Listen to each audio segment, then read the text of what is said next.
Hey guys. Hello. We are not live. Uh, Hello, it's people. about 4:30 in the morning my time, which means it's like what 8:30 at night your time. Yep.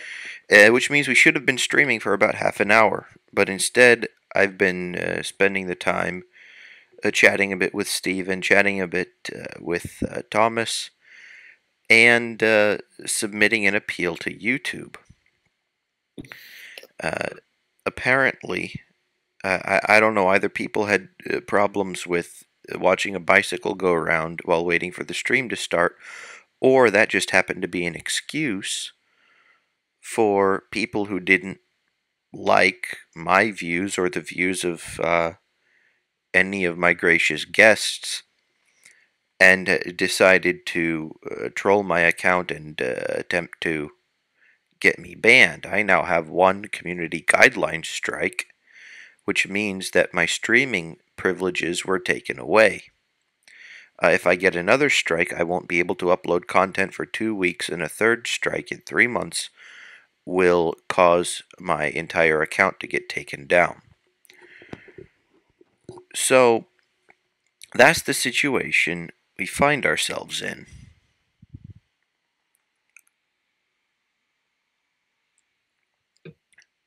What's your take on it, Mr.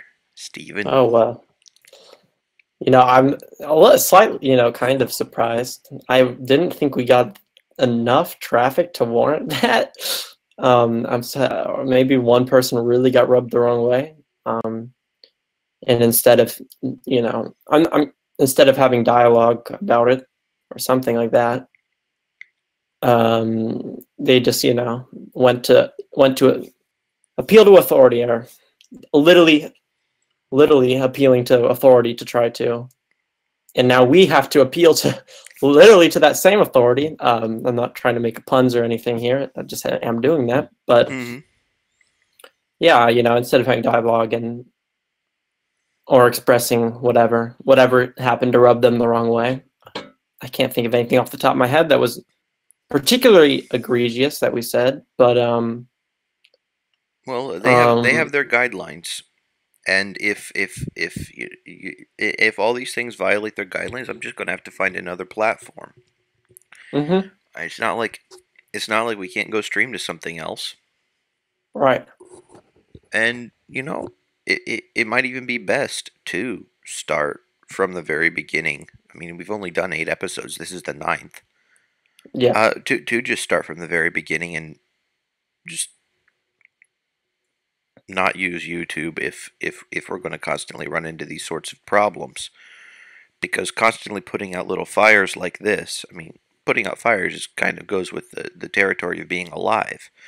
But going through the process unnecessarily when there do exist other platforms Mhm. specifically for people that would rather say what they have to say without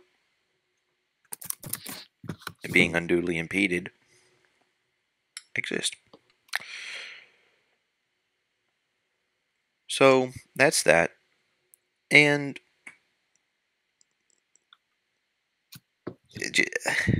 just the fact that little old me was able to just I mean, I'm not a big channel. And I would Right. be inclined to think that maybe this is the reason that you don't see more uh, people espousing our views is because people might get this happening to them and decide to quit before they even get big. Mhm. That's a possibility. And another possibility is that they don't get big due to the fact that YouTube might throttle viewers away from their channel, like not show. There's all sorts of different explanations that we can give. But since Google is a private company, they can basically do with their servers as they wish. Yep. So, if they want to drive away people because they don't want to get ad revenue from content that they find objectionable, that's their prerogative. It kind of stings a little bit to have it being so small and still having people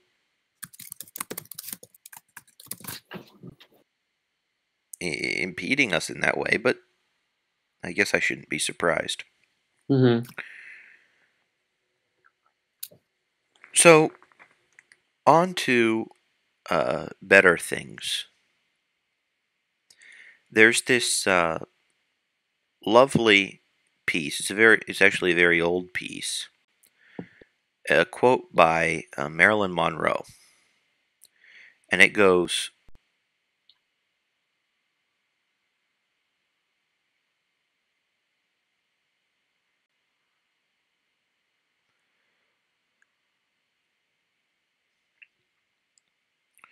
yeah, I'm gonna have to edit this because for some reason I cut to a scene where you don't exist anymore.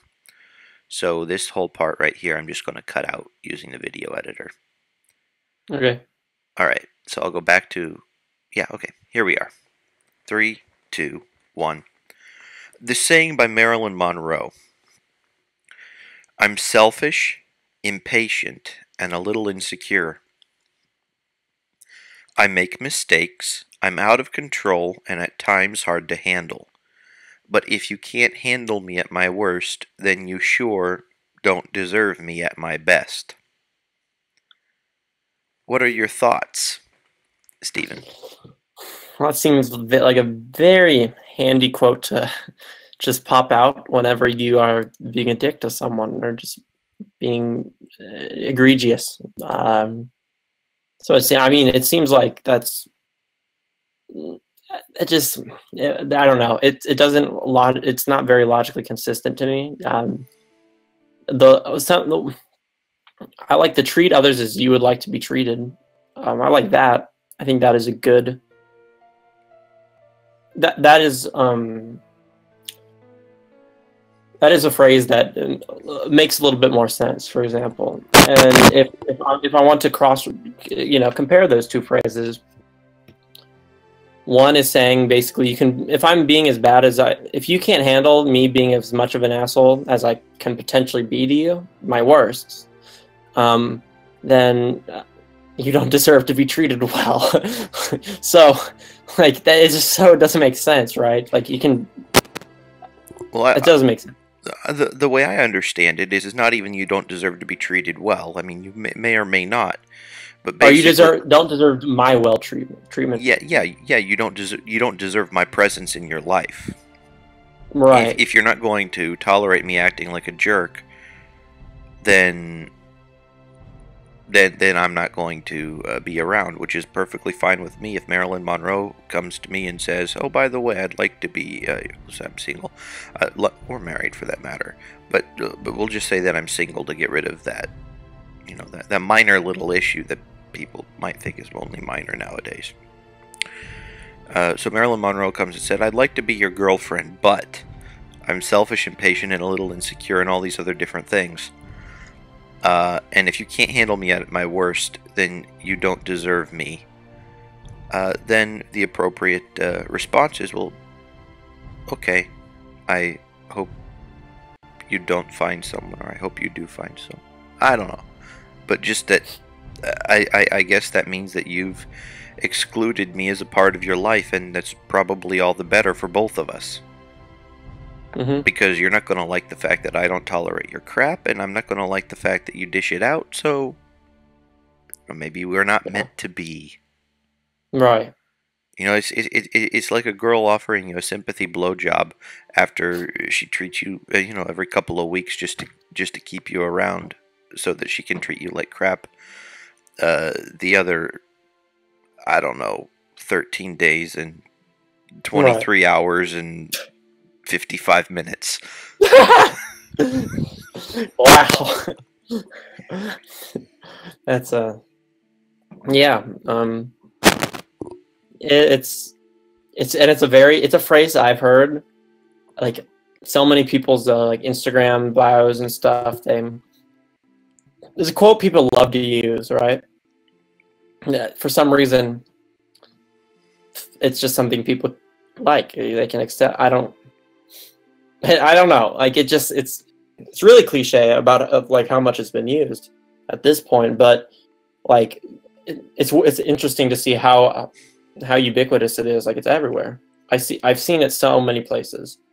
I don't know, and I don't know how this sort of. I don't really understand how something like that can just go unchecked. Like, why would you put that?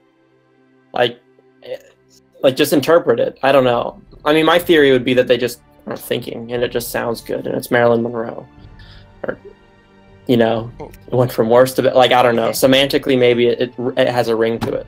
I think that's probably it. Well, partially. I hope. I mean, not only I would say not only does it semantically have a ring to it, but I would contend that perhaps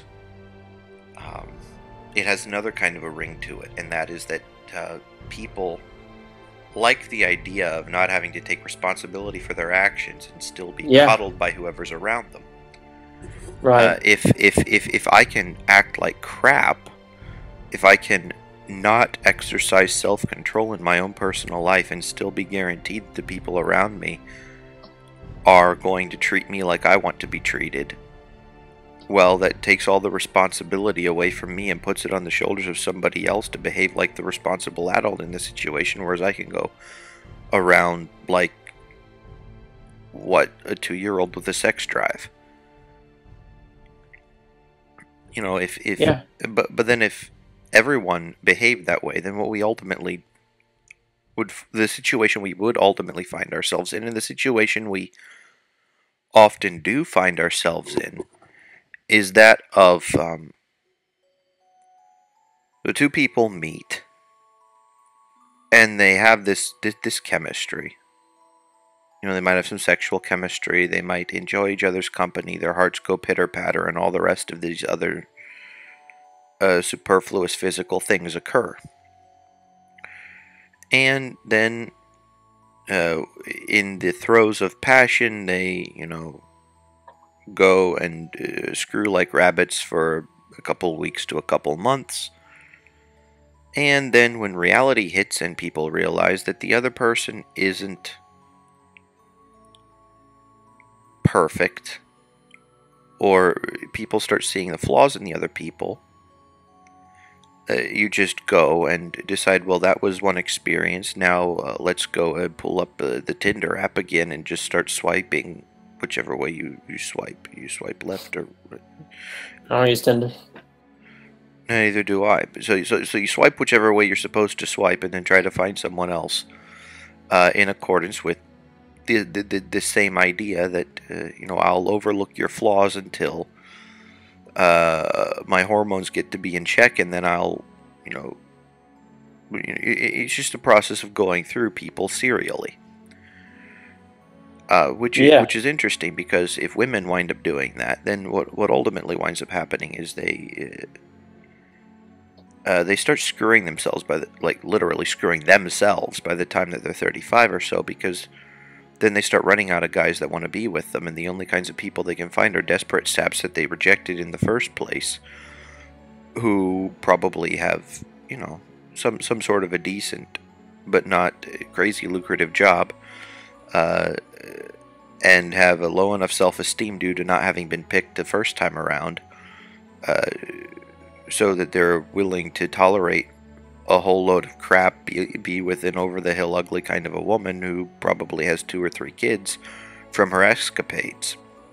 And thus goes the way of the guy with no spine and the girl with no morals. It's kind of an artifact of modern society, where people have almost taken it as a granted the right to screw with impunity, and to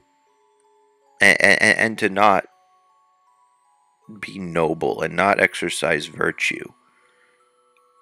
I mean, there is actually a reason for monogamy. There is actually monogamy protects men in the early years, and it protects women in the later years. Right? Monogamy is what prevents women from going and chasing the highest status man around at the very beginning, while guys are still busy getting their stuff together and building a life. And monogamy is what prevents men from going, once they've already built a life, and chasing after the latest 18, 19, or 20-year-old when, they're in their mid-30s and, Right. the women's looks start to deteriorate. It's And then ultimately the people that do wind up building a life together, having children and having a home and having all these different things where they're working together toward common goals, pooling resources, having an appropriate division of labor, uh, all of those things that are immense goods get to actually be accomplished when or in the context of monogamy. Monogamy is a very, very good thing. I mean, you can't force it on people. I don't think anyone should be having the government going saying, you must have only one spouse. You must, well, whatever. I don't think Right. that's right either. But don't try to fool yourself and think that somehow, women riding the carousel in their 20s, or men becoming a player is, and then trying to wait until you're in your 30s and all screwed up to actually have a good life is actually a good idea. Don't just, if people wouldn't delude themselves, they might be in a better position. And I think that this whole outlook of I'm just going to not develop myself as a person kind of feeds into this whole dynamic of dealing with other people in a very unhealthy way. Oh yeah, it does. And people like the idea that you don't have. It feels good to not have to develop, right? Like, or it feels easy. People like to be, take the easy route. That much is obvious. So,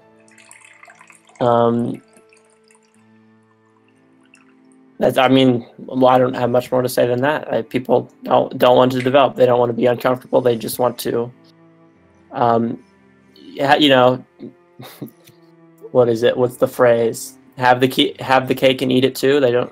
Oh yeah. They want to be treated well, but not have to do that to others either. Because that's what they're asking. They're asking. They're saying that if that they should have the right to treat you poorly and act without the thought of others, and then others.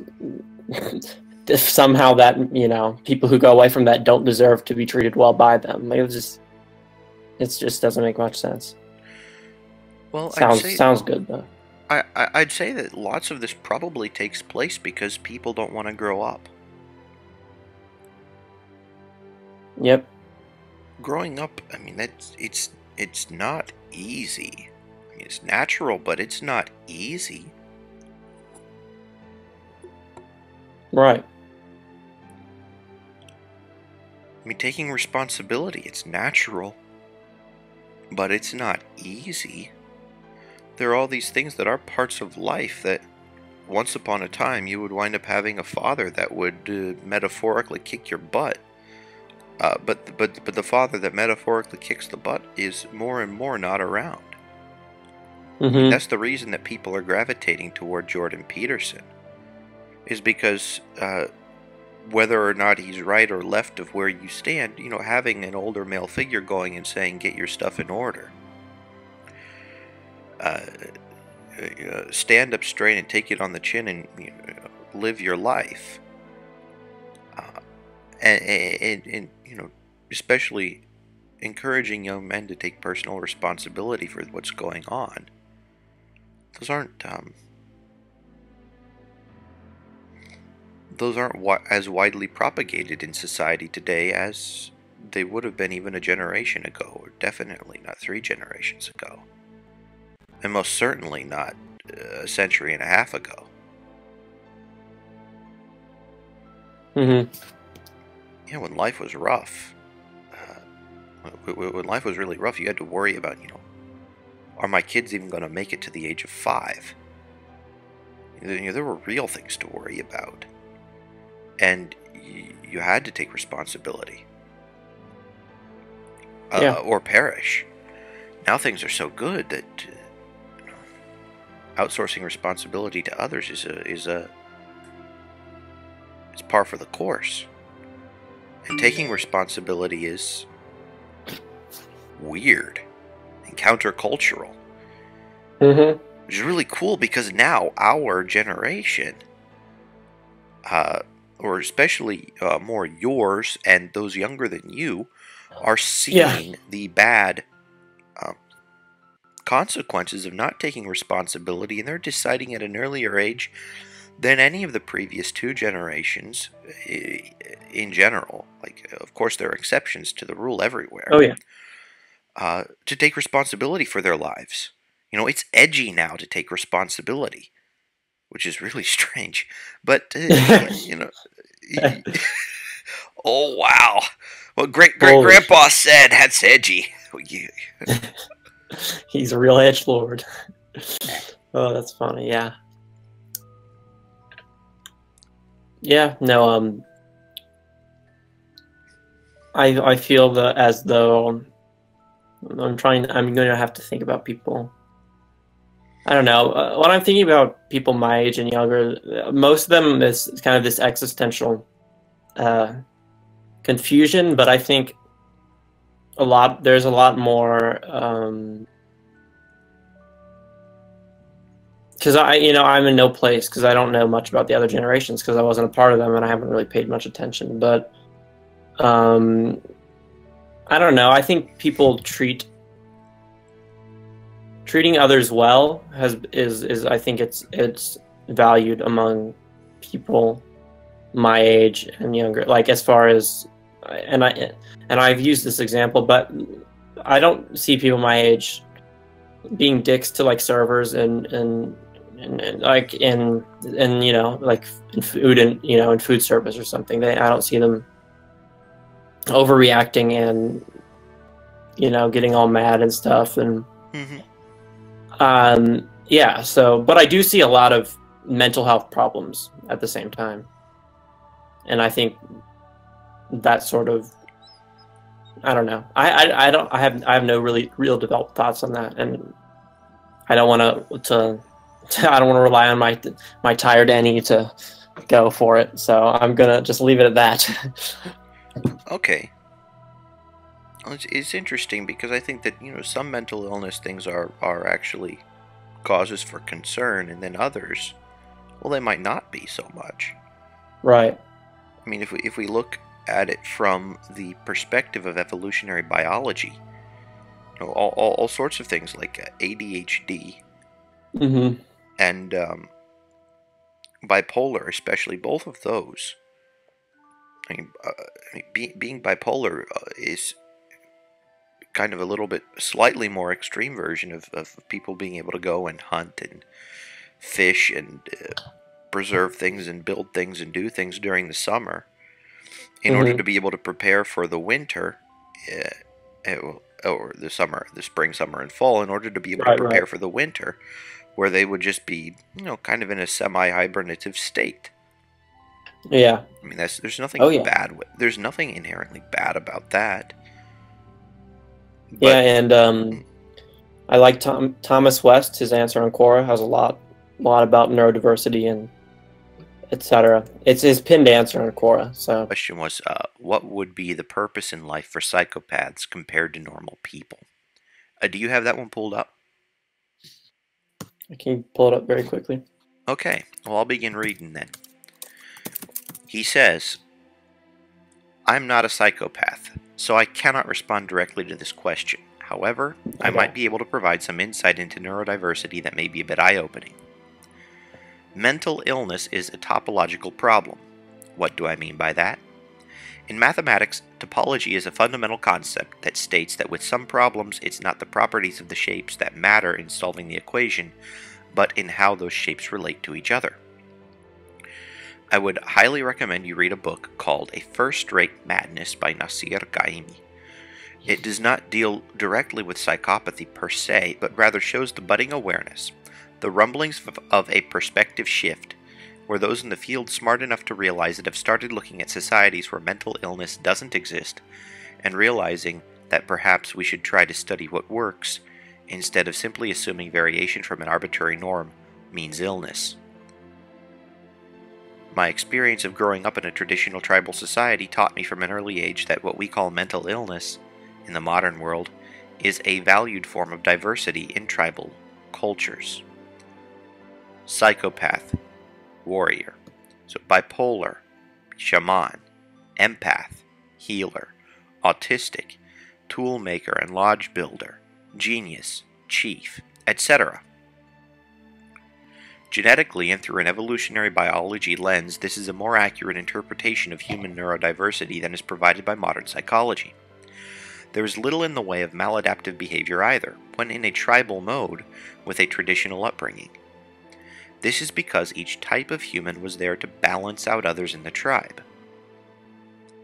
Before we continue as to how this happens, I was wondering if you would perhaps give some perspective. What was it that actually indicated to you that this Thomas West guy would be, having his stuff together? Because at least to me, it's blatantly obvious. It is blatantly obvious to me that Thomas West knows what he's talking about and is an extremely intelligent and perceptive individual. Yeah, I mean that's what I would say. He's obviously incredibly smart, and he's had hardships in his life, as he details in Quora. And yeah, he seems still to get through it and is together, etc. Where many people, I think, would have given up or stopped, or I don't know. And he seems to know, like, this is not.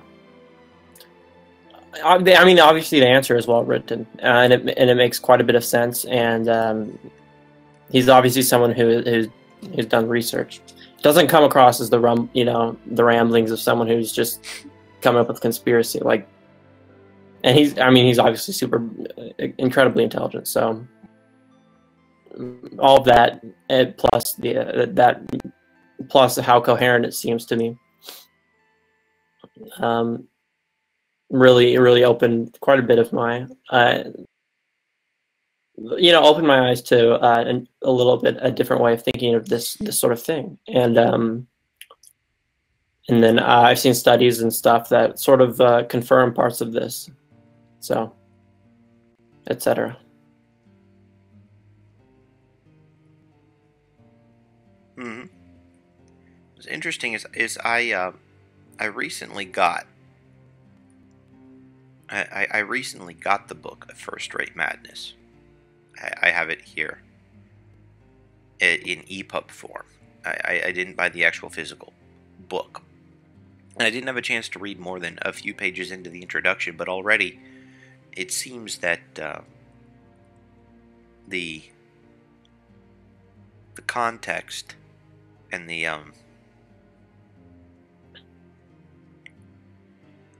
the context makes sense.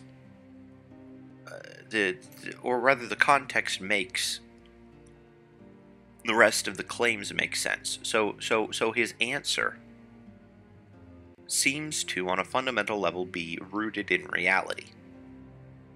Now, you don't need to blow up smoke up somebody's rear end in order to convince them of this. Now, it's not the most popular opinion, but it's quite reasonably constructed. Would you care to continue with the part about psychopaths teach? Yeah.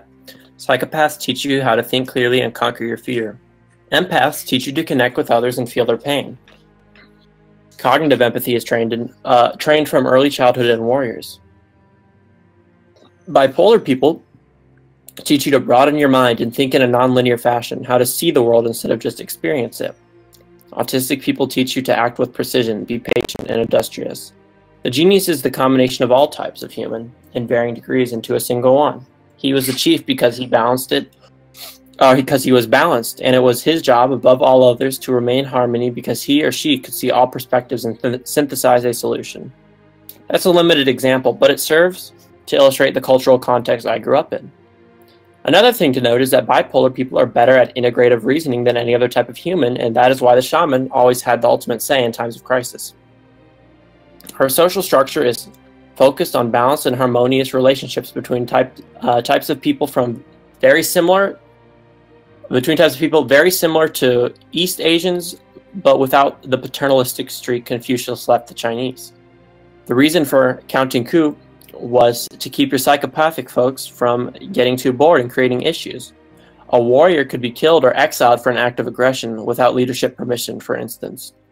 Warriors are fiercely loyal and thrive on challenge. Too little tribe and too much boredom are bad medicine for them. Research into counting coup and finding healthy modern alternatives may bear some fruit. So, although maladaptive people are less common, the level of tolerance for that type of behavior in an adult was very low. It's one reason I can't tolerate most folks with disordered personalities. It's like having a trumpet in A flat at maximum SPL 3 inches from your ear. Disharmony. Not all are like that, but personality disorders are not known in intact tribal societies for the most part because the environs prevent it from developing in the first place, because neurodiversity is viewed as a strength and something to be nurtured for the good of the entire tribe. Okay. And that's actually something that I didn't...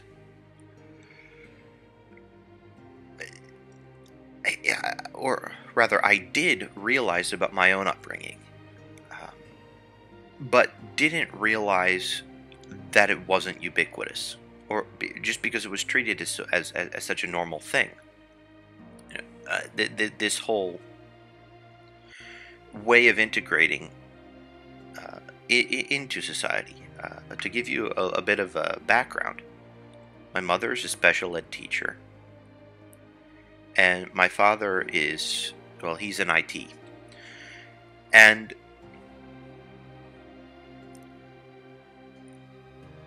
my mother got to deal with all of the fringe types, essentially those that didn't fit into school. She said there were some people that were really actually slow. Then there were other people who were bright but bored. BBB, she called them. And no matter who was in her classroom, she treated them with human dignity. She treated every single one of her students with human dignity, but also had very high expectations of everyone, way higher than other people had. You know, some people would say, oh, well, this person's in a special ed class, or this person deserves to be in a special ed class. That means we'll treat this person as some kind of non-human entity almost. Like you dehumanize people to some extent that are in a special ed class, which is something my mother never did. You know, she was taught from a very young age that, you know, human beings are human beings and all deserve a baseline level of respect and care and so on. So the idea that you expect less humanity out of some than out of others would never entered her mind. She would she had high standards for everyone. Oh yeah. And it wasn't just high academic standards. She just wanted you to do your best. Right. But it was behavioral standards. You know, everyone in her class had the opportunity to earn a gold star. And if you had your gold star at the end of a week, you were able to go to a prize box and get a little, you know, something that you wanted. And the prizes in the prize box were tailored to the wants of the children in her class. If if a kid liked chewing gum, there'd be a pack of gum waiting for him, or a case of gum for the year or whatever it might be. If a kid liked to goof off, there might be a kazoo. It's just whatever would be in the prize box. You'd have the right to do it. Now, you could gain your star, you could lose your star, and under certain circumstances, I mean, my mom at one point, like, that's completely completely unacceptable behavior. So, stomped over to the starboard, took the star and shredded it up into little bitty pieces and just threw it on the floor. And said, you don't behave. You're better than that. You don't do that. Very, very harsh. At least, especially in modern standards, of course, a century ago Right. would have been the belt or the paddle or whatever. But you couldn't do that. But showing unequivocally that certain behaviors are tolerated and certain ones aren't. And that was the way it was at home too. There wasn't ever any doubt growing up what sorts of behaviors would and would not be accepted. Negotiating was fine. Backtalk wasn't. That's one big example. You're allowed to disagree with your parents, but that doesn't mean you disrespect your parents. You're allowed to disagree with other people, but that doesn't mean you disrespect them. And I was lucky growing up to be able to be surrounded by people that liked the idea of living in this environment of mutual respect. Because ultimately, that was the only real lesson about interpersonal interactions. Just treat other people the way you would want to be treated if you were in their shoes. Or, even better, treat them the way they want to be treated, which is technically how you would want to be treated if you were them. But that involves a great deal of both regular and especially cognitive empathy. I said the warriors were given cognitive empathy training. And I would say that I'm probably less... It took me a while, at least, to get the emotional empathy aspect of things. But I would say cognitive empathy almost helps you understand people's motivations or sometimes people's inner workings. Mm-hmm. And Oh yeah. so you can think, okay, what would make someone act this way? How can I make sure people's needs are met? How can I take care of the thoughts and feelings of others? And how can I take care of the circumstances in such a way that we engineer an optimal outcome for as many people as possible? There was a whole lot of social engineering in the whole parenting role, and the more I live, the more I see there's lots of people that just don't think about the expectations they have. They just kind of go through life on autopilot and think that everything's going to turn out okay. But, being conscientious, living with a purpose, driving toward that good, it's very, very important. And from what I've come to see, isn't the most common thing in the world. Mm-hmm. But that whole idea of cultivating from a young age, the idea that, okay, you behave this way, just behave. You don't need to always feel a certain way, but you behave. And ultimately that allows for there to exist a framework, at least on a small society to small society based level, on a community based level of healthy interactions. What are your thoughts?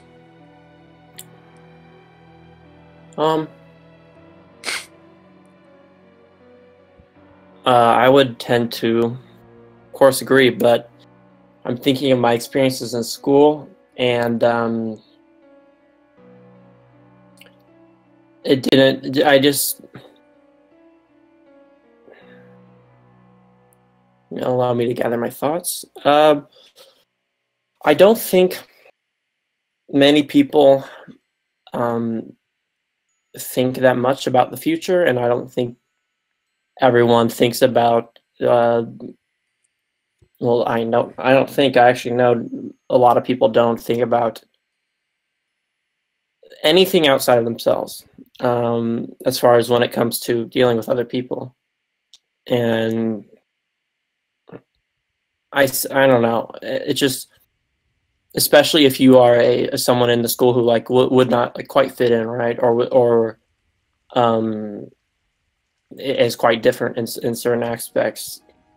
Certain people, like, just by seeing some sort of divergence, will treat you as like lesser, or be patronizing, or have a low opinion of you, regardless of what that difference is and how it manifests.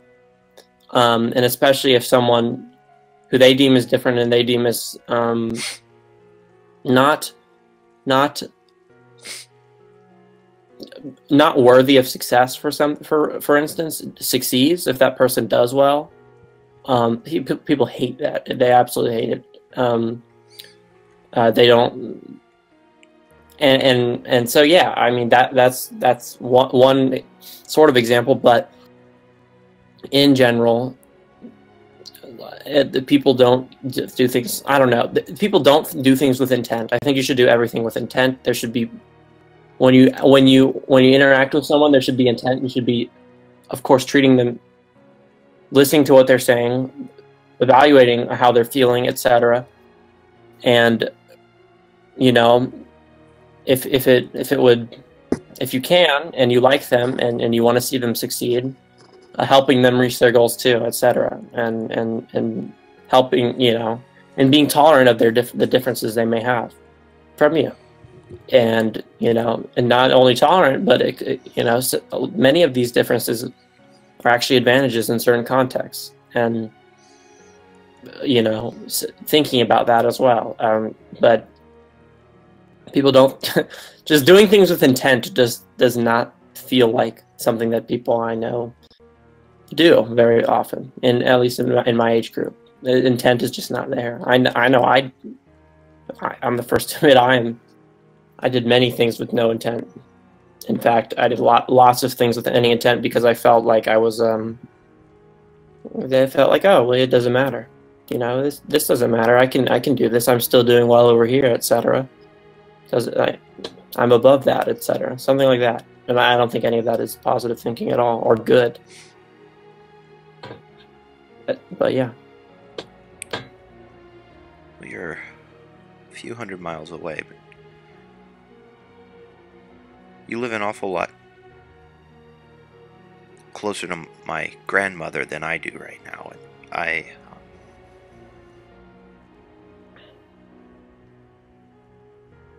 oh man, she is very, very wise.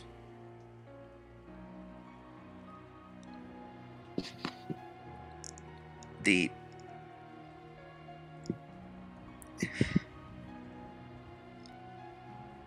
She grew up in the Depression, first off. She was born in 1930. So she grew up with what we would consider in this day and age to be nothing. And of course, better than many people in all the history before, but still, she grew up in the Depression. So food was tight, money was tight, and her dad was a drunk. Her brother, yeah, her uncles, her whole family was to some extent dysfunctional, and she managed, in spite of it all, and perhaps even maybe because of it all, to distill the values that she thought were important and to live them. And I can't think, and of course she'll tell you otherwise, because we all know our own personal faults. You know, deep down, we all know that we're not perfect. And of course, my grandma will focus on that if ever she becomes introspective. But by and large, her life decisions and the kind of environment that she has played a huge part in generating has been nothing but tolerant and accepting of people. Very loving, very caring. I couldn't imagine a more emotionally safe place of being than my grandma's place. I really couldn't. And still, she was a stickler for good behavior. She was a stickler for good manners. Like there were certain things that she didn't care too much about. Like she didn't care if you were eating American style or European style with your fork and your knife, depending on what hand you were using. But she did care if you were being rude to the other people at table, whether you were not, whether you were eating without consideration of those around.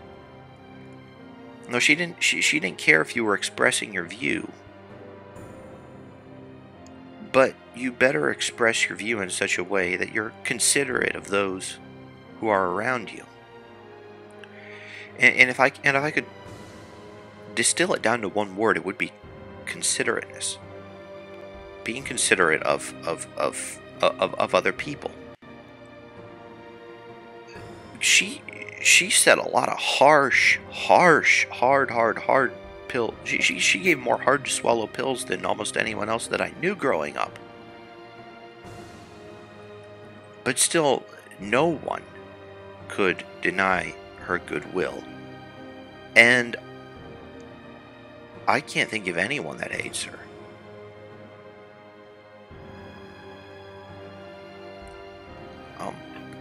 And having a grandmother like that, who influences your mom to become a mom like that, I mean, it has a huge impact. And I really wish that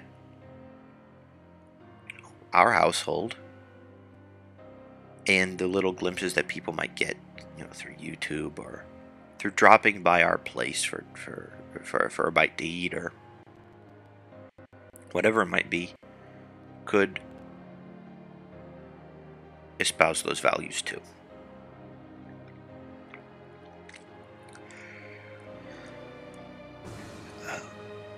Healthy interpersonal interaction is a cornerstone of proper societal function. And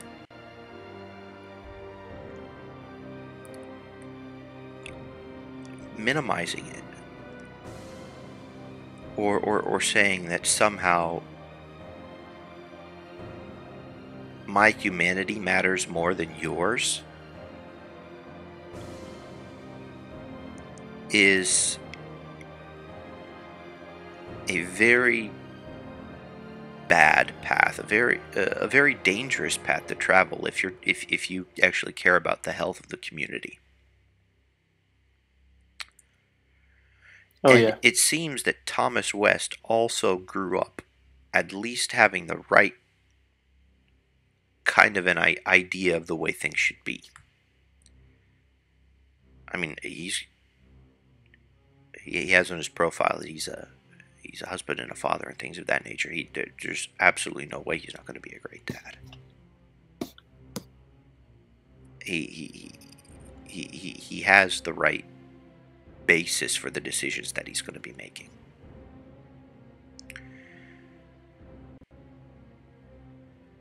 And Oh, yeah. and just because of answers like this, just because of the understanding that it demonstrates, I hold the dude in really high regard. Would you care to share your opinion, and after you're done giving your piece, to continue with reading? Oh yeah, let me see. Where was I? I'm just gonna find where I was. Meaning, I agree basically with everything that has been said. Thinking of my grandma and my mom, and they are both very emotionally supportive, albeit my mom can sometimes be a little neurotic and can be naggy, but that doesn't necessarily. There's never any ill will, and I have been around that for my whole life. So I think that definitely it really helped a lot for me, because I might need it a little bit more than maybe some others, etc. Let's see. So he talks about empathy.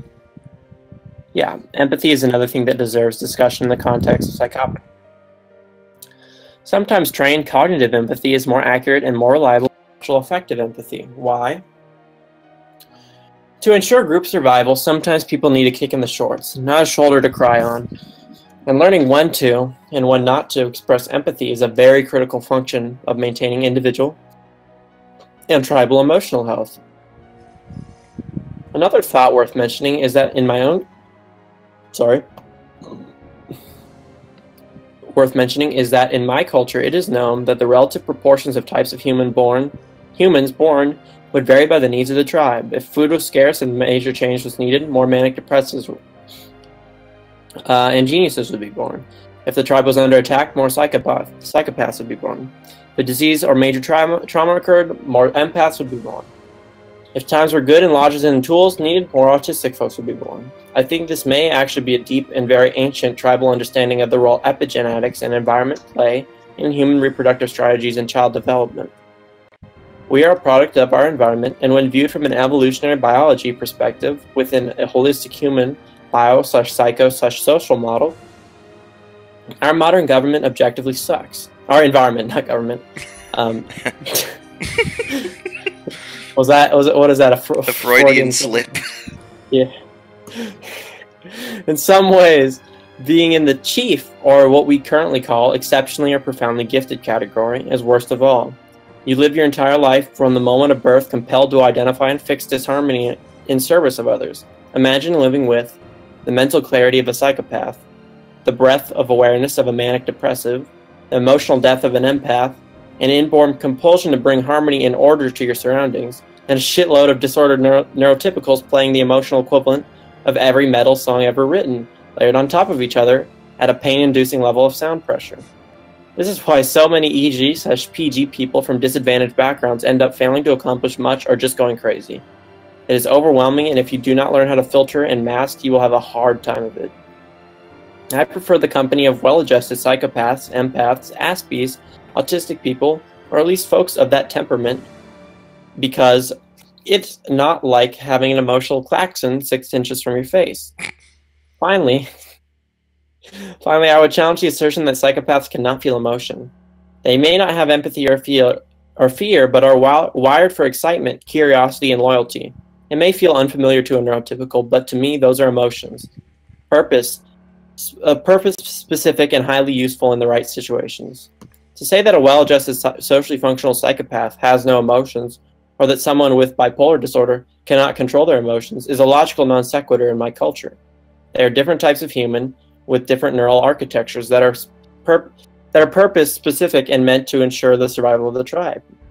If you are hard-pressed to find well-adjusted psychopaths or bipolar people, I think that your definition is incredibly narrow, and you are suffering from cognitive bias based on a life of Pavlovian response to an arbitrary construct realized as a label.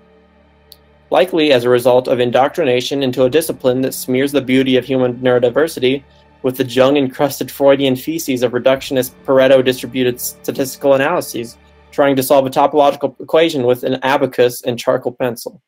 I like that whole paragraph a whole bunch. Some problems do not lend themselves to reductive analysis, and I would offer that psychology has reduced itself into a corner that is creating far more harm than is good. You likely don't see well-adjusted people because they are all around you and have figured out in their own way how to fit into a world that does not fit them. It is only in the extreme cases that this crosses over into maladaptation, which is where my culture would align with current theories. However, the definition of maladaptation was very different and far more humane than is the label of mental illness. Please try to read past socioculture mental constructs and parse the argument for logic. I think you will see a bit more clearly. What my culture understands and respects is that people are born with different neural architectures for different purposes, and that the whole tribe required all of these architectures in order to survive. That each of these people, in fact everyone, experiences the world in a different way, with different interests, motivations, and different inputs required to keep them healthy. In our concept, folks are wired more strongly into different parts of reality for specific and critical purposes, but what was understood is that despite these differences, we are all still human. So we did not punish a child for expressing an early interest in hunting, or a total lack of fear, or a highly manipulative nature. We encouraged and guided those instincts in a healthy direction while focusing on metacognition and an understanding of the correct way for you to integrate with the tribe and maintain harmony. To say that psychopaths do not have emotions, for instance, is a complete load of fantastical bullshit. They have different emotions, but if guided properly, highly productive emotions, because they are wired for loyalty, curiosity, and a constant need for stimulation. Let us for a second imagine what purposes our ancestral environment may have had for such a person. If you're going to bring meat home for the tribe or defend in a time of war, a psychopath is an extremely useful individual to have around. Why? They think quickly, are extremely perceptive, incredibly curious, and have no fear. Instead of a flight response to adrenaline, their heart rate slows down. Relative time perception slows, and they become hyper-focused and capable of doing things that would permanently psychologically wound other members of the tribe. In a survival scenario, this is a great person to have around. A modern example of a well-adjusted psychopath, or someone with strong but not maladapted traits, who is hiding in plain sight. Neurosurgeon who flies around in squirrel suits on the weekend to feed his need for constant stimulation. He can harm people without it harming him in the service of good and get his constant stimulation from a hobby. Is that a sick person? No, it is a different type of human living in their humanity. And to label it an illness is to deny that person his or her humanity, which is objectively evil and the core conceptual construct behind most of our current psychological thinking. How about a few personal experiences with a well-adjusted psychopath? A friend of mine in the military, who shall remain nameless due to the power of meaningless labels, was a stone-cold psychopath, every last symptom, but he was a damn good soldier, a shitload of fun, and he pushed me way past what I thought were my limits due to his lack of fear. His manipulative streak was even a ton of fun because psychopaths have a damn good sense of humor. They just express it differently, which if you can learn to appreciate is objectively hilarious. Oh yeah. I met my friend while what? I said, oh yeah. What were you saying? I met my friend while I volunteered to deploy with his unit. He was a loner and didn't have that many friends. But he was into rock climbing, and one day I was walking by his barracks room and he called out, "Hey Tom." I went inside and he proceeded to ask me without any preamble, "How flexible are you?" I put my leg all the way up on the countertop. I've been doing yoga since I was a kid. And he said, "That should do. Want to go rock climbing with me?" I said, "Sure, why not?" And we packed up my car and headed out to a cliff face in central North Carolina. This is not an area with very much in the good way of good climbing, which I didn't know at the time, and had very shitty rock that will pop gear like it's made from cheese. It was a 300-foot 3-rope ascent with a 20-foot overhang at the top. We geared up and started climbing, and on the way up he explained the rating system as to define the difficulty of the route. He finished his explanation, and so I asked what the route we were on was rated. He hesitates for a second before responding, 5.10 R. For those of you that don't know climbing, a 5.10 is probably ambitious for an amateur like me, but not that big a deal. You may get bruised and flail a lot. However, my friend had not mentioned the letters that were part of the rating system. I asked him what the R meant. His response, "It means if you fall, you will probably die." We were over half the way up. When I asked why the route had an R rating, he proceeded to tell me that it was because the rock is soft and very fractured, so does not hold gear well. If you fall, you are likely to zipper. Pull all your gear down until you go splat, all the way to the bottom. My response was then, "Why are you placing gear?" He said, with a twisted smile, "This is mostly for your benefit." That was his cognitive empathy telling me that Without a rope, I couldn't make the climb comfortably, though it was well within my actual capabilities. He did me a favor, because after that, my heart froze. I felt a split second of fear, and then a rush of adrenaline, a slowing of relative time, and a total absence of fear, and I knocked out the rest of the climb no problem. I was terrified, rappelling down for the first few seconds as well. Then more adrenaline, no fear, lots of calm. Within a few months, I was free climbing too, because of my well-adjusted psychopathic friend taught me to conquer my fear. Which brings me to that twisted smile that is not manipulation or glory in the discomfort of others. That is the sense of humor of a psychopath, or the coyote, or trickster spirit. They have a constant need for stimulation, and if guided properly, can turn into a marvelously enjoyable sense of humor because they are the ultimate practical jokers. My friend practically enjoyed making me uncomfortable, particularly enjoyed making me uncomfortable by taking me to the seediest possible truck stop, strip club on our way back from climbing, and then trying to buy me a lap dance with the seediest dancer, and laugh in his own way at my discomfort and awkwardness trying to explain to this lady, as kindly as I could, that I would pay her not to give me a lap dance. I grew up in a tribal society, recognized he was having fun at my expense, and learned better ways of dealing with his uncomfortable situations as a result.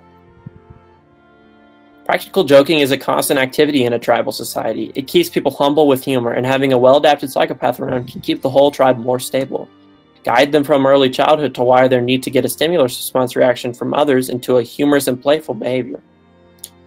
In fact, in our mythology, the universe was created by a psychopath or a coyote. Why? Because of all types of human, a psychopath or someone with those strong tendencies lives in the world, loves the world, and must constantly be stimulated by the world, including those around him or her, but in a different way than we have arbitrarily defined as normal. The other reason is that only a practical joker would create a world this tragic and beautiful at the same time. Finally, that brings me to the most universal human experience of all that is currently denied the psychopath, and is the root of much of the disharmony with the psychopathic in modern society: love. Psychopaths experience love, but they experience it as loyalty, which is different from you or I, but serves the same purpose: to provide a bond with the tribe. Being highly logical and very loyal, a psychopath requires respect from and that he respects others. On nuts and bolts, this is how the world is, and nothing is going to change it. Change it level.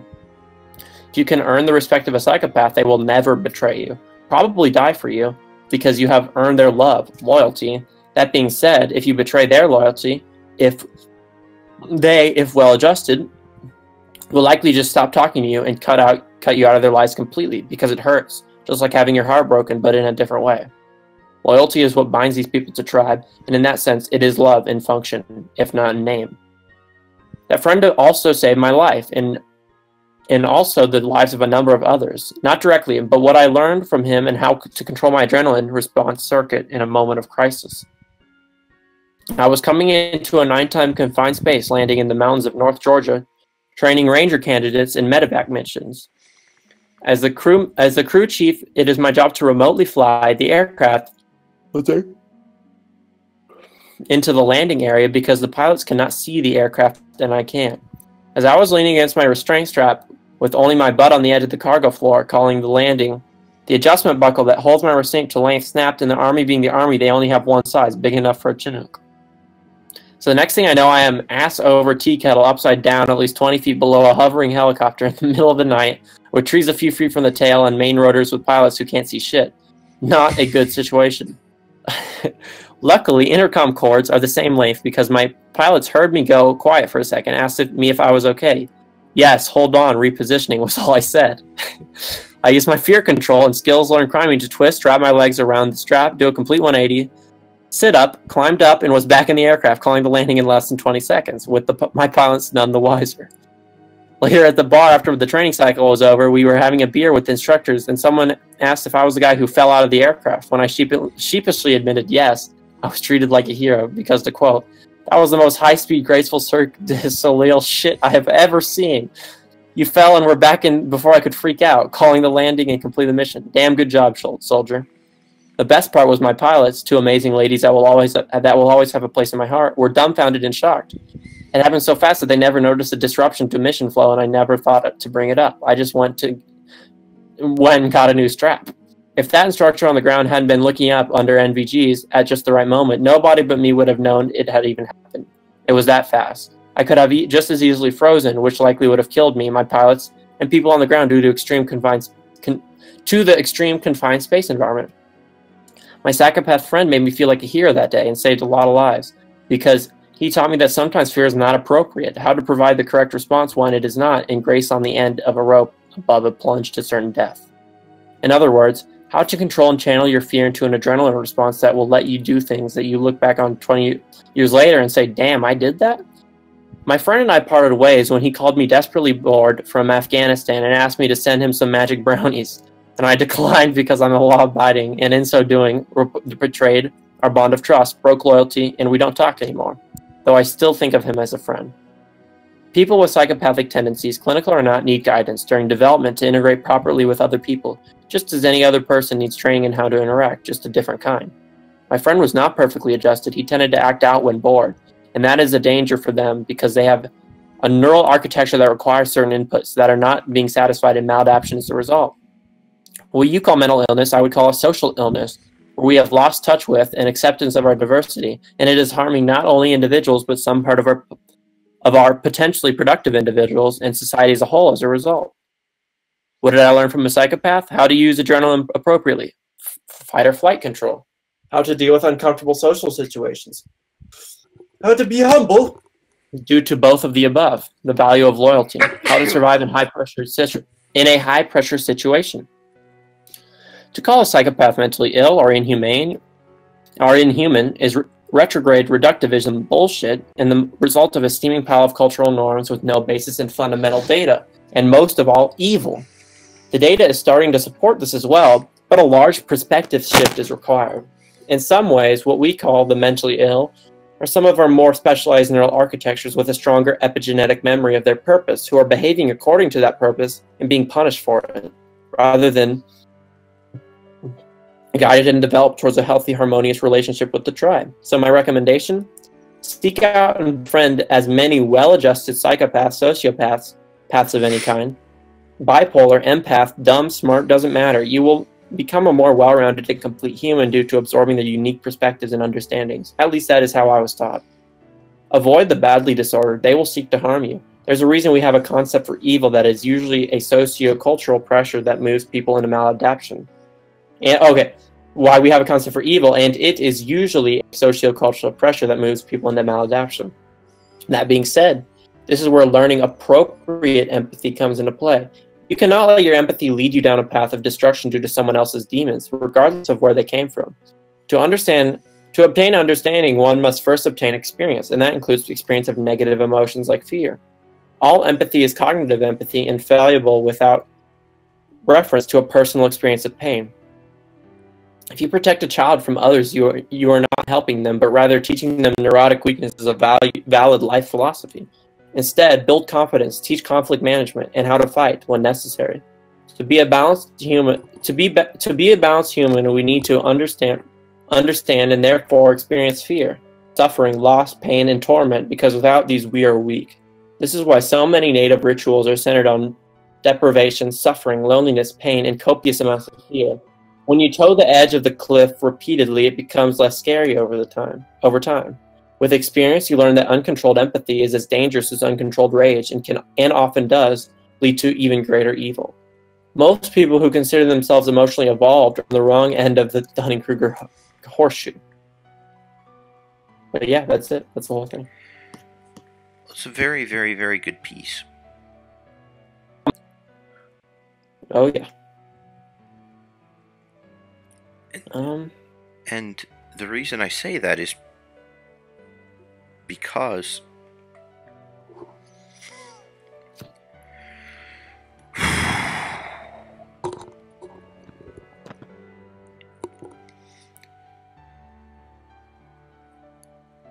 society now, with the wanting to label everything a disease, and I would especially say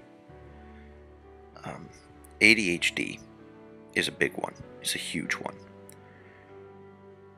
What other excuse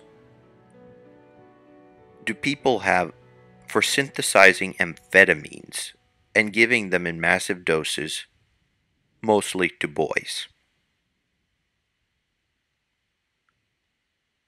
what you're saying? You're saying what other use do people have Yeah, for yeah, that? yeah, yeah, yeah. Seriously, can you think of any other reason for mass synthesis of as much amphetamines as are synthesized?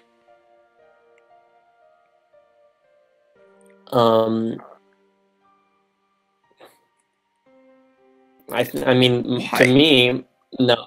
I mean, other than yeah, no. I mean, I wouldn't say there would be much more reason than what they view as as something that is bad, right? And I don't even know if I mean, certainly some people are more inattentive than others, and other people are more hyperactive than others. Right. But those are on a more basic level, those are masculine traits. You know that would have at other points in history been recognized as boys being boys, and the Hmm. boys would have just been taught a bit of self-discipline to be able to, you know, take the edge off of it and not act in completely socially inappropriate ways. But Oh yeah. would have had the teachers be okay with them not being able to sit still and focus on the material in the same way as hyper compliant girls with IQs between 120 and 135. Yeah. Oh yeah. No. I mean, I'm I'm the poster child for that. Someone who had a very extreme, um, or very strong inattentive ADD, or ADHD. I mean, that'd be redundant, but you know, that was very quite treated as a problem in school. And then my friend, my good friend, who I consider my sister, yeah, she even in this case, this is where like I was in Stephen Land. My teachers, all of them said that. They said he just seems completely lost. I was out of it. Um, and I obviously I was not. I mean, school wasn't very engaging. I didn't like it that much, and I liked the social part. I like dealing with people. I like talking and stuff like that. So I would just do that. I would talk, and not pay attention, etc. You know how it is, medicated, etc. Um, my friend though, she had straight A's, and she just was out of it though. She didn't pay attention that much in school, and teachers they didn't like that either. They at parent teacher conferences, she would constantly get, or she told me that they would talk about how they're like, oh, she never pays attention, she's never there, etc. She's not with the crowd, and she had straight A's. Like there was no reason to see that as some sort of, like, I don't know. They just saw it by itself. Maybe in the presence of grades, I can see how a teacher might think that. But her completely academically achieving and while being spaced out, they saw just the spaced out aspect by itself as a problem, which is, that's silly to me and sort of unfortunate. And and that people with ADHD are a good example of how block education does not. It is just not. It doesn't work for everyone. It's not that good the way it's currently done. And instead of giving them some sort of, instead of teaching behaviors like mindfulness to cope with their intention, and it's just oh, amphetamines, here you go. And yeah, so it's not the best. Mm-hmm. It's just not the best for sure. I'll say that. I love how you. No, it's just not the best. It's not the best way of dealing with it. Oh, I don't want to. You're quite generous. Yeah. Oh, yeah. Maybe.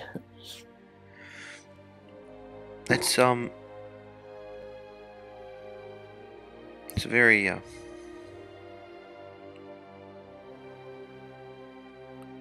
a good point you make about the situation with you and with your friend.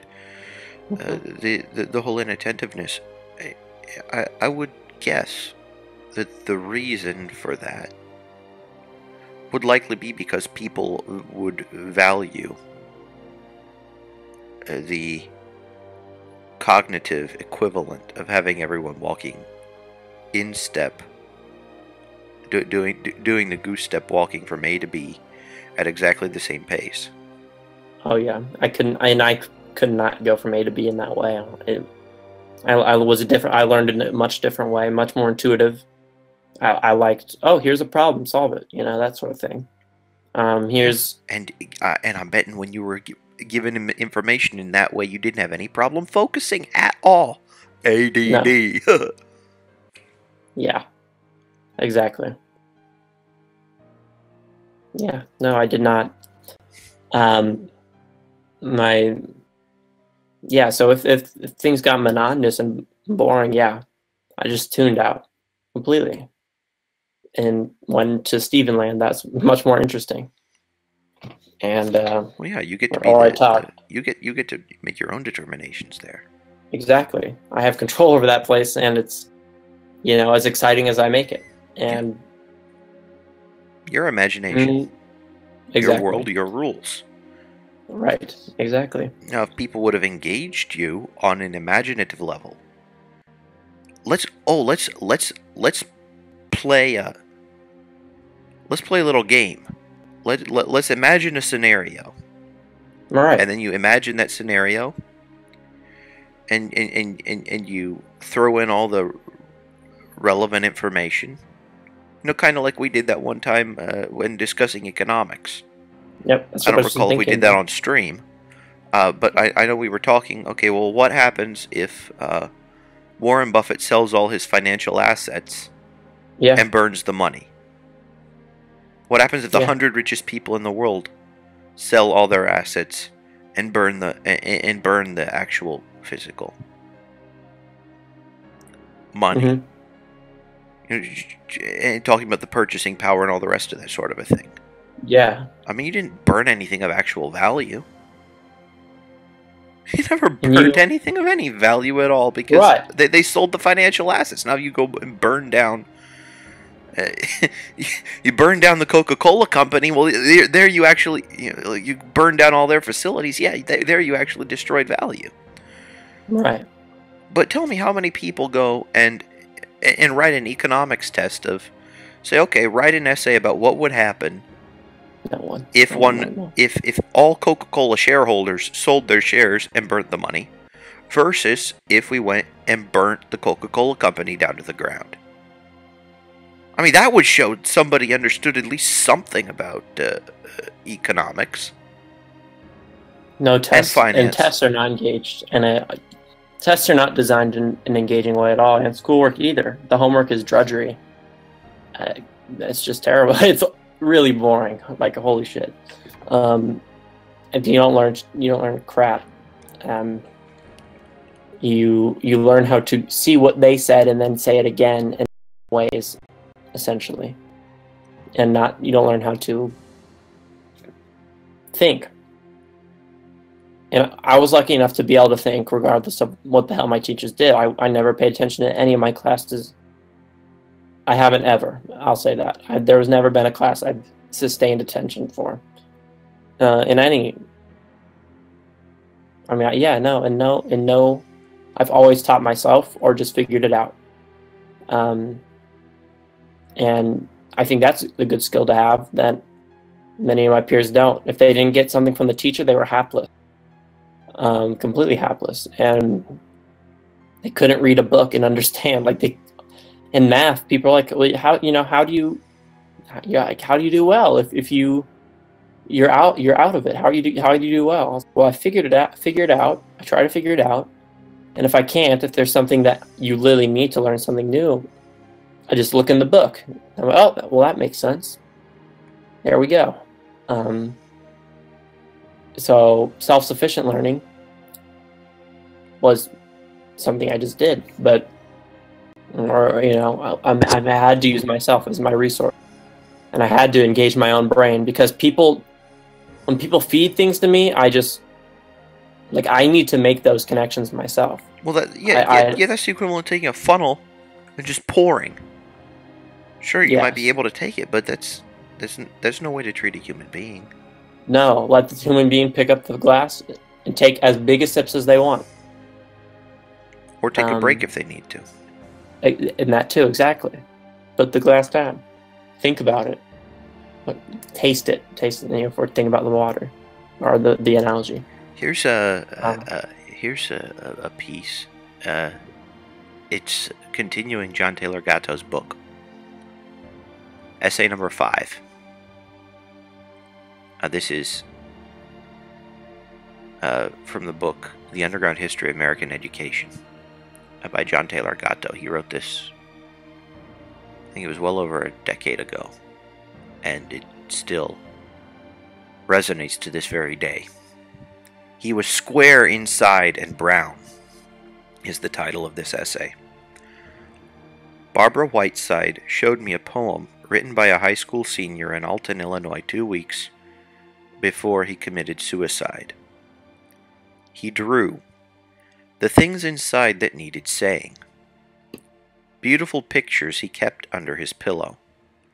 When he started school, he brought them to have along like a friend.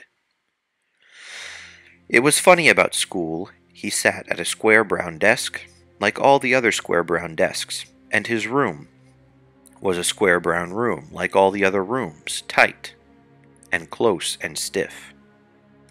He hated to hold the pencil and chalk, his arms stiff, his feet flat on the floor, stiff, the teacher watching. And watching, she told him to wear a tie, like all the other boys. He said he didn't like them. She said it didn't matter what he liked. After that, the class drew. He drew all yellow. It was the way he felt about morning. The teacher came and smiled. "What's this? Why don't you draw something like Ken's drawing?" After that, his mother bought him a tie, and he always drew airplanes and rocket ships like everyone else. He was square inside and brown, and his hands were stiff. The things inside that needed saying didn't need it anymore. They had stopped pushing, crushed, stiff, like everything else. After I spoke in Nashville, a mother named Debbie pressed a handwritten note on me, which I read on the airplane to Binghamton, New York. We started to see Brandon flounder in the first grade. Hives, depression. He cried every night after he asked his father, "Is tomorrow school too?" In second grade, the physical stress became apparent. The teacher pronounced his problem attention deficit syndrome. My happy, bouncy child was now looked at as a medical problem, by us as well as the school. A doctor, a psychiatrist, and a school authority all determined he did have this affliction. This was before they conflated ADD and hyperactive syndrome, into ADHD. So this was just ADD. mm-hmm. Medication was stressed along with behavior modification. If it was suspected that Brandon had not been medicated, he was sent home. My square peg needed a bit of whittling to fit their round hole, it seemed. I cried as I watched my parenting choices stripped away. My ignorance of options allowed Brandon to be medicated through second grade. The tears and hives continued another full year until I couldn't stand it. I began to homeschool Brandon. It was his salvation. No more pills, tears, or hives. He is thriving. He never cries now, and does his work eagerly.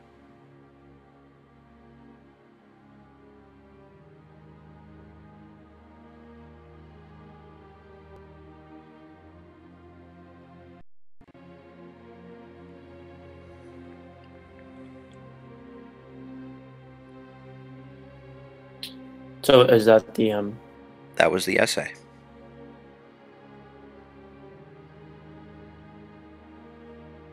Hmm.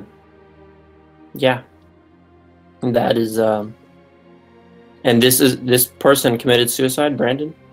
No, Brandon didn't. These were two separate. Okay. Okay, I These was were gonna two say. separate I was. instances. The writer of the poem committed suicide shortly after writing it, or short. I'm assuming it was shortly after writing it.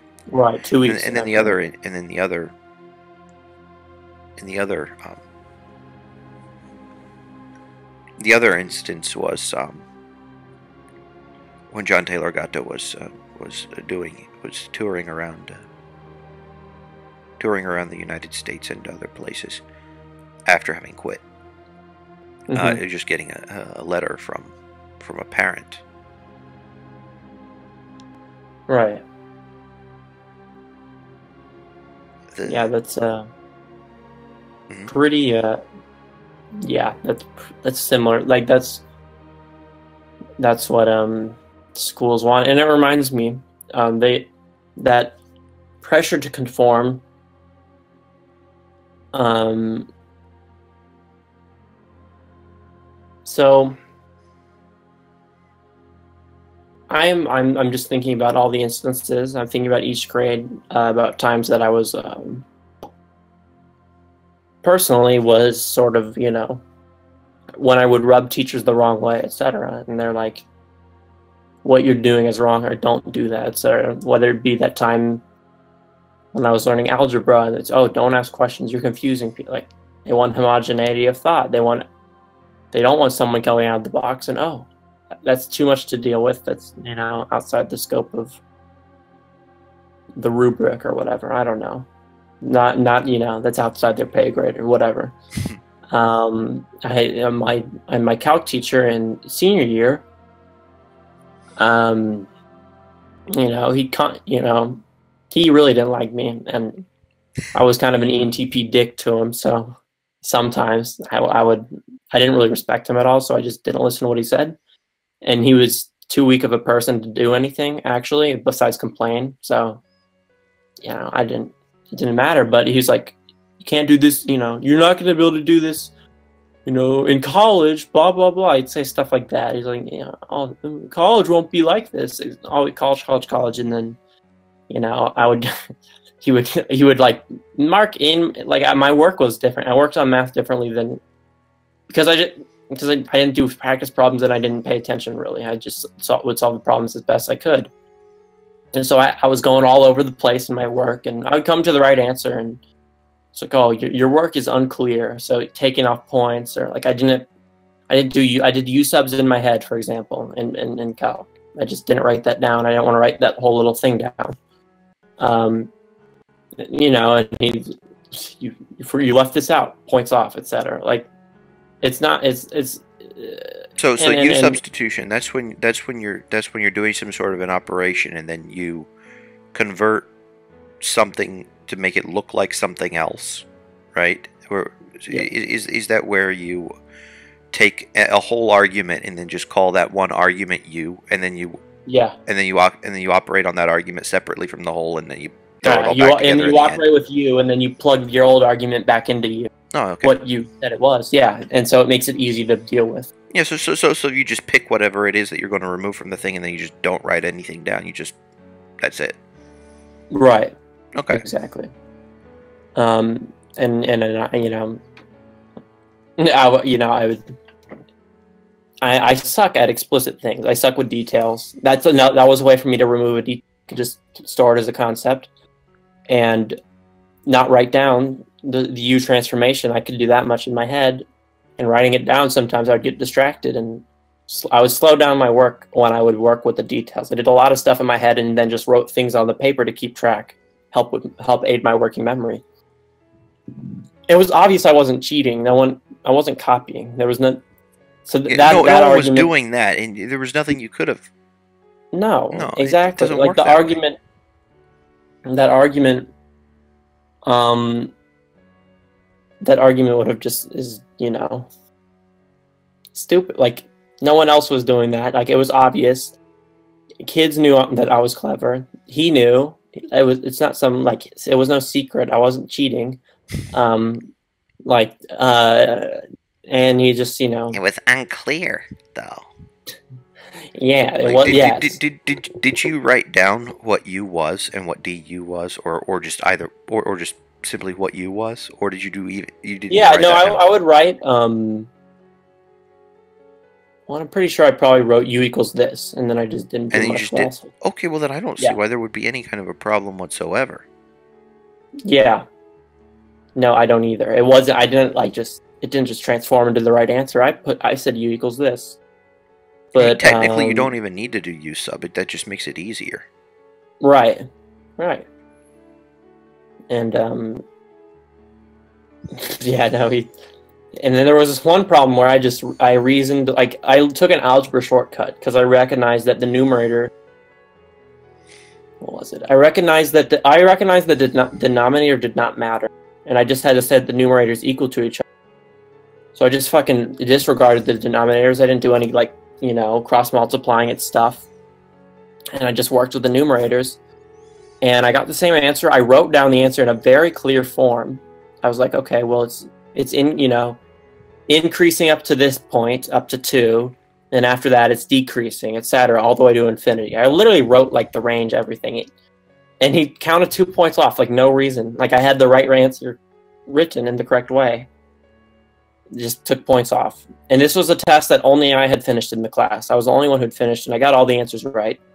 The last answer I got right, and I did most of it in my head, but I wrote down some stuff, and what I wrote down was, you know, I will admit it wasn't the most clear stuff, but I solved the problem, and he, I got no credit for that one, and it just didn't bode well. And anyway, you know, and when I'm not shown respect, I won't give it back. So I continuously talked in his class, and I looked at memes, and I talked to my friends. I showed them memes that I thought were funny, and we chatted, and I was a disruption technically, and he never, nothing he ever said did anything. I continued.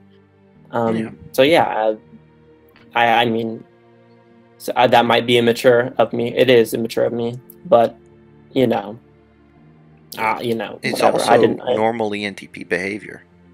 Yeah, exactly. Especially one that feels, you know, stifled, essentially. Oh yeah.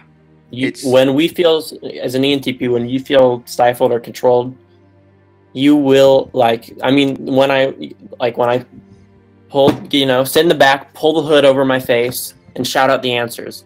There's nothing against. There's nothing wrong. Like, he can't get mad at me for saying the answer. But the way that you did it was just snarky and rude and wrong.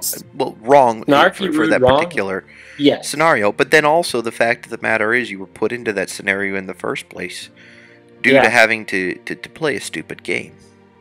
Yeah, and I was like, well, okay, I'll you know, I won't ask any more questions. I'll just see what's on the board, and I'll follow very, you know, enthusiastically along and answer before anyone else. Oh, it's this, Mr. Luna. This is the answer. Did you hear me? This is the answer. Why are we still? What are you talking about? We already get it. Let's go. Like, technically, I wasn't asking any confusing questions. Move it. Yeah. I was just, you know, participating too much and too, you know, I was whatever. Well, you were smart aleckily playing along with the rules to the point where you were breaking them by being such a disruption. Right, exactly. Which is completely awesome. At least from my perspective. I mean, if I were teaching your math class, I would have given you something fun and productive to do, and then you know, said about teaching the other troglodytes. Yeah. Or I would have had you go teach the troglodytes, and I would just go and, like, I don't know, bounce a ping pong ball up and down 1,000 times in my office. All right. Yeah, and I would be whatever.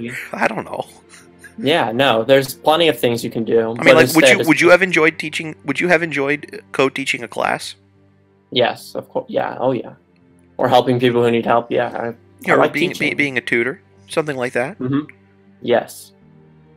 Yeah, of course. No, I really enjoy teaching, so yeah, I would have no problem. Well, that's then probably what would have happened in the class is we would have organized the class such that you would have been able to take people's questions and explain the answers to them, And I was just giving you the final exam. Said, okay, you take this, you pass it, you're done with the class, and you can do whatever you want after Right. that point. I'm going to encourage you to come and help your classmates, but you are by no means Right. compelled to be in these walls for the time of this class. Right. Exactly. No, and I had teachers who I had a few teachers who sat on my phone their whole class, and I still got A's on the tests. And I was blatantly on my phone there. I wasn't a kid who was hiding my shit. I'd have it on my desk, and that's all. I'd have no pencil, scrolling, like I'm in it. And even if I'm in the front row, and I'd had teachers that they recognize, and this was usually these people were usually empathetic. I recognize they wouldn't say anything about it. Sometimes they'd be like, "Oh, Steven, put your phone away, please," or something like that. I'd take it back out like 5 minutes later, and they wouldn't say anything. And they didn't. They're like, "Oh, they let me be," basically, because so I didn't disrupt things. And they let, and there's funny because there's other kids who weren't quite doing well in the class who would take their phone out, and they'd get in trouble, but they would at least give me that sort of freedom, right? They let me like I look positively on teachers that recognize that I was trying to just stave off boredom as best I could. I need something. I played a lot of Countdown on my phone, school, and yeah. So there were some teachers who recognized that. There's some teachers who, hated like there was one of my Latin teachers that was like, I'd have a calculus book out and I'd just be looking at it in class, and she made me put it away. I was like, what? I'm learning something interesting here. Like, I don't, I don't. Radical I don't know. acceleration, or at least Yes. doing something more appropriate for the circumstance. Oh yeah. The other thing is that requires more out of the teacher. Right. And certain teachers are there just to follow the rubric and get their paychecks. Certain teachers really do care, like Gatto, right? But even and he cared a lot. Like Yeah, he he got ousted. Yes, exactly. One of the best teachers around got ousted. Yes. For being a good teacher. Yeah. Right. Like that goes to show. So obviously, right. Exactly. The purpose of if that is the way things go with good teachers, if good teachers wind up getting overburdened with paperwork and not being allowed to teach, or good teachers wind up getting stifled by the administration, or good teachers wind up getting their license to teach sneakily revoked, things of that nature, then that tells you that the purpose of schooling is not to teach students. Or rather, the purpose of schooling is not to educate students, is to teach them their place. Mm-hmm. Oh yeah. You can't those sorts of things you can argue with words, but when the words and the actions don't match up, you believe the actions. Yeah, actions speak louder than words. That's just the case. As cliche as that phrase is, it holds true. And yeah, I had one really great teacher in third grade, and he recognized that I was out of it, and like all my teachers could tell, especially in elementary school. They could. Hey, would you mind? Oh, I really need to use the facilities. We can go and cut this out and then start again, and sure. have a little bit of a break, because I still need the break, and we're like 11 minutes over our usual break time. So, all right, let's go. It's all good. All right, and then we can just go cut, and then you can go and tell about your third grade teacher when we get back. All right, and we are back. Yep. So I was in the process of explaining a good teacher that I had, who he was just very compassionate. So third grade, I was still off in the weeds, in Steven land all the time, and I did well and I understood concepts. He introduced us to geometry. I liked that. I really liked geometry. And we had computers at every desk, which was very rare at that time. So we did some cool stuff on computers, and you'd a nice like reading corner, and it was comfortable. You go read there. There's like this like nice big pillows and stuff, and he kept lighting interesting in the room too. Just a good environment. And I remember liking him a lot. I don't remember too much about the academics at the time, so I can't really comment on that. But then state testing came around. I think it was the first time we were tested by the state. And I did horribly because I misbubbled. I got off a bubble on sections and stuff. I went past the stop signs in the book. I was so bad at directions that I like just went through me. And so I got like, and we had this system. So the kids who scored advanced would get. We had this end of the year picnic where we go to the park. Which is just a walk from our school. Really, it was really close. And the kids who scored advanced, they go out to play first. Okay, this system is a little bit ableist. So the kids who scored advanced, they go out to play first. The kids who scored proficient, if kids had two advanced, so there's math and reading or whatever, math and English, probably math and language arts. They go out first, the two advanced. And there's advanced with one advanced, one proficient. They go out like after certain minutes, and then there's us, the kids who scored like basics. We had to wait like 90 minutes or something before we could go play out the park with the other kids, which was like I don't know, that was kind of a shitty situation. And kids asked me, like kids thought I was smart. So they're like, Steven, why'd you score low? Like they didn't understand, right? They're like, that doesn't make sense. And I was like, well, I don't know.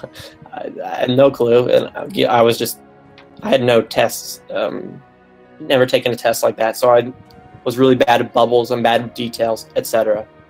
And somewhere along the line, I got off, so I just, basically did terribly on the test. And the next year, when I was taking the test, he came in fourth grade, like to the room and like checked on me. He's like make sure I was doing all right. He's like, hey, you doing all right? Like, you doing good? Like, you staying in the bubbles, etc. Like, he, all the way a year later, came and remembered and was, checking on me. I was like, that is just, like an extreme example of compassion and a really good teacher. So he was a great guy. So yeah, I don't want to say my education was like it was not some horrible thing. Could have been much better, but and I met and not all teachers I had were like, I like to complain about the garbage because it stinks, right? The other, but he was good. Like, he was really good. So that sort of thing is, but that sort of thing, I think teachers that go out of their way, and especially the teachers who go out of their way to enhance education, as we see with this guy, Gateau. They hit limits, right? Like, and he did that in spite of the system, right? Like what Gatto did and really trying to advance the students' education. Obviously, he hit walls within the system. So yeah, this was a great teacher. This school system. I'm not saying that is good by any means, but yeah, I just wanted to mention it. Well, it bears mentioning. On one hand, I'm very, very thankful for good teachers. I'm very thankful that there are people that actually do hold the torch and do their job. And I would say that actually constitutes what should be in the job description of a teacher. Oh yeah, and should. Just imagine. Private education where all the poop heads don't cut it and are given given the boot. Yeah. You can't do that with teachers' unions being the way they are. I mean, in private schools you can. Oh yeah. But in public schools, bad teachers are pretty much around for good. And since the purpose isn't really education, bad teachers, I mean, the system has an incentive to keep them. Aside from the teachers' unions, they're great at homogenizing kids.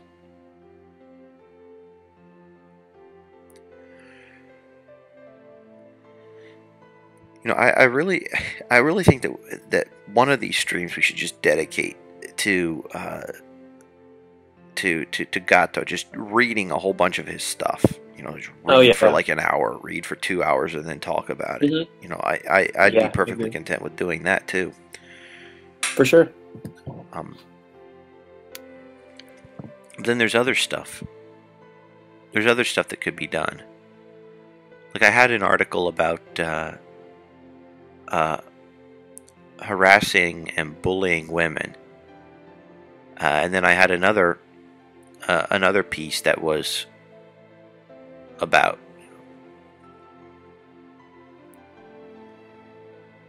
where are we?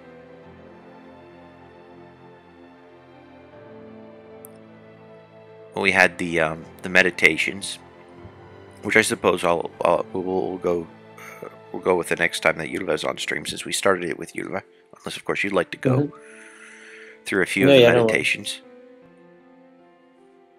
But I need to go and find the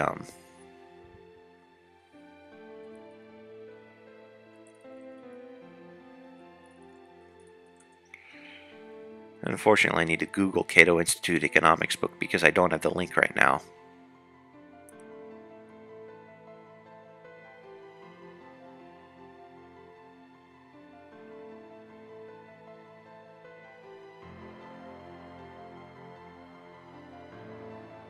Monetary alternatives. Oh man, there's a whole bunch of good stuff. But we were looking for.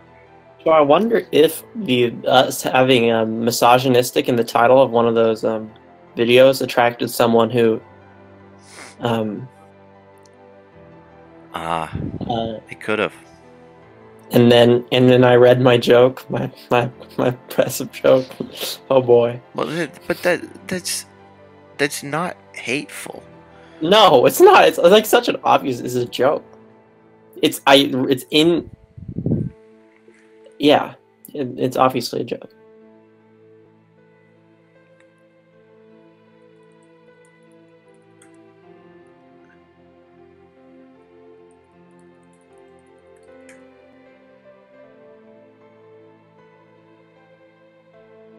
We'll be able to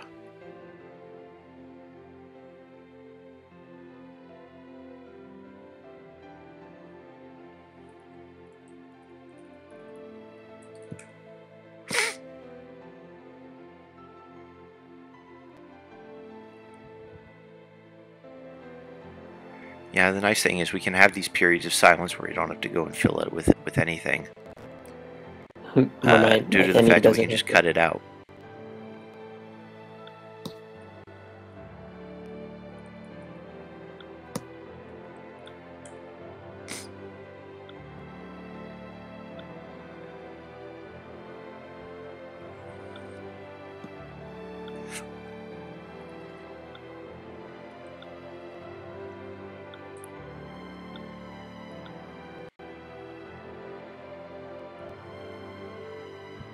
Yeah, I just got over 10.3k minutes of watch time in the past 28 days. Oh well.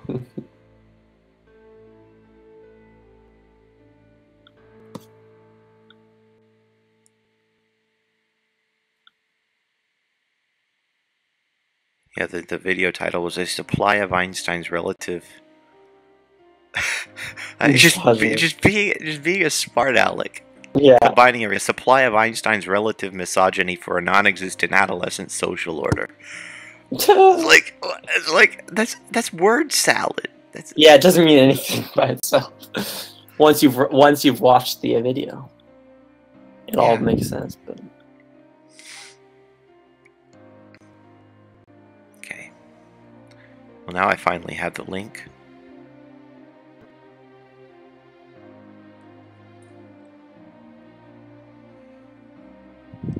And this is the part where we put the supply and the demand curves together.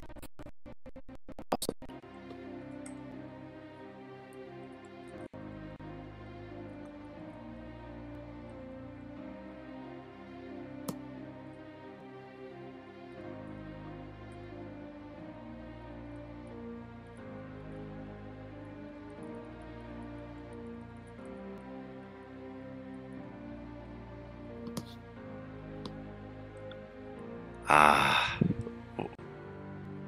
how relaxing is this? We got demand and supply together. Nice. We have the. So I got the screen capture. Let me go clear that layer there, clear that layer there.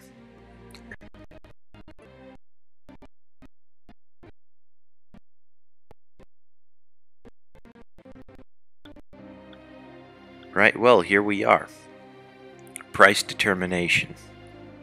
Demand and supply together. In our previous two streams, we talked about, first we talked about demand, then we talked about supply, and how the first person who's going to buy something will buy it at a higher price because they value it more, and then the next person will buy it at a little bit less of a price, and so on, until the people that actually don't value it, the price will have gone down to the point where it's low enough for them to go and buy it too.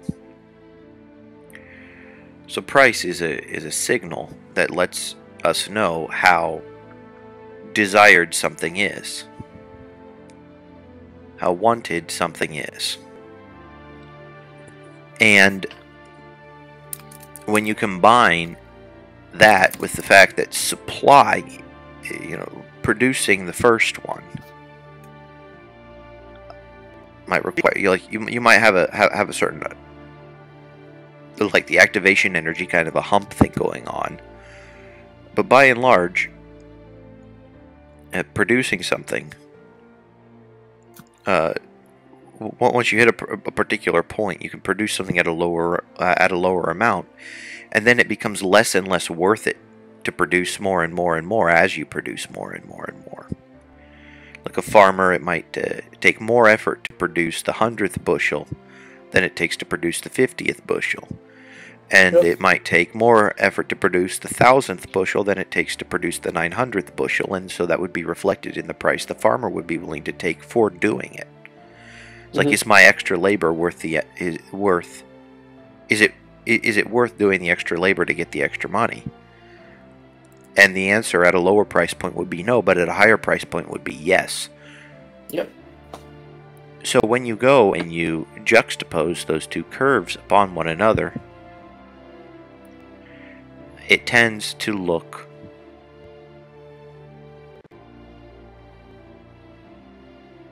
like this, cool. Where the demand curve is sloping in the downward direction and the supply curve is sloping in the upward direction. So basically, the market equilibrium point is where the price that a supplier is willing to accept meets the price that a demander is willing to pay. So that intersection point is one point of market equilibrium. That is the point where everything matches. And if you wind up going, for instance, further to the right of that point, you're still only going to wind up selling as many of something as people are willing to pay for. You're not gonna wind up selling more, even though you try to. Similarly, if you decrease the price, more people will be willing to buy, but not enough people will be willing to produce. So it's not going to work. But any point above the supply curve and below the demand curve is a potential deal that could be made. It's not just that equilibrium point, but any point above the supply curve and below the demand curve is a deal. And then you can negotiate the deal within that particular range. Like you may be okay with getting, say, for a bottle of water, you may be okay with getting $2 for a bottle of water that you sell me at a game. And I may be okay with paying you $5. So if you go around asking $2, I'll pay you $2.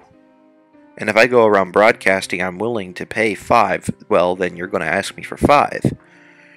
But if neither of us knows what the other's willing to take, then, assuming that we're good at negotiating, well, we're going to fall at a price somewhere between or including 2 and 5. Depending upon what other all factors enter our negotiation. Yeah. And ultimately that involves moving the very local demand and supply curves to fit the scenario. But it's not like all of everything would need to be sold at one particular price. It's just saying that's the equilibrium point where supply and demand would meet each other, and the quantity and the price match. Yeah.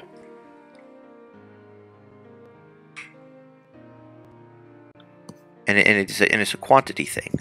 That is what is meant by the entire idea of price signaling. Because as the demand curve shifts, people will change supply, and vice versa. You can go and find out how valuable things are, and then act accordingly. Without price signaling, then you wind up having shortages or overproductions. Waste, in other words. Because people don't know how much to produce if people don't know how much things are actually valued.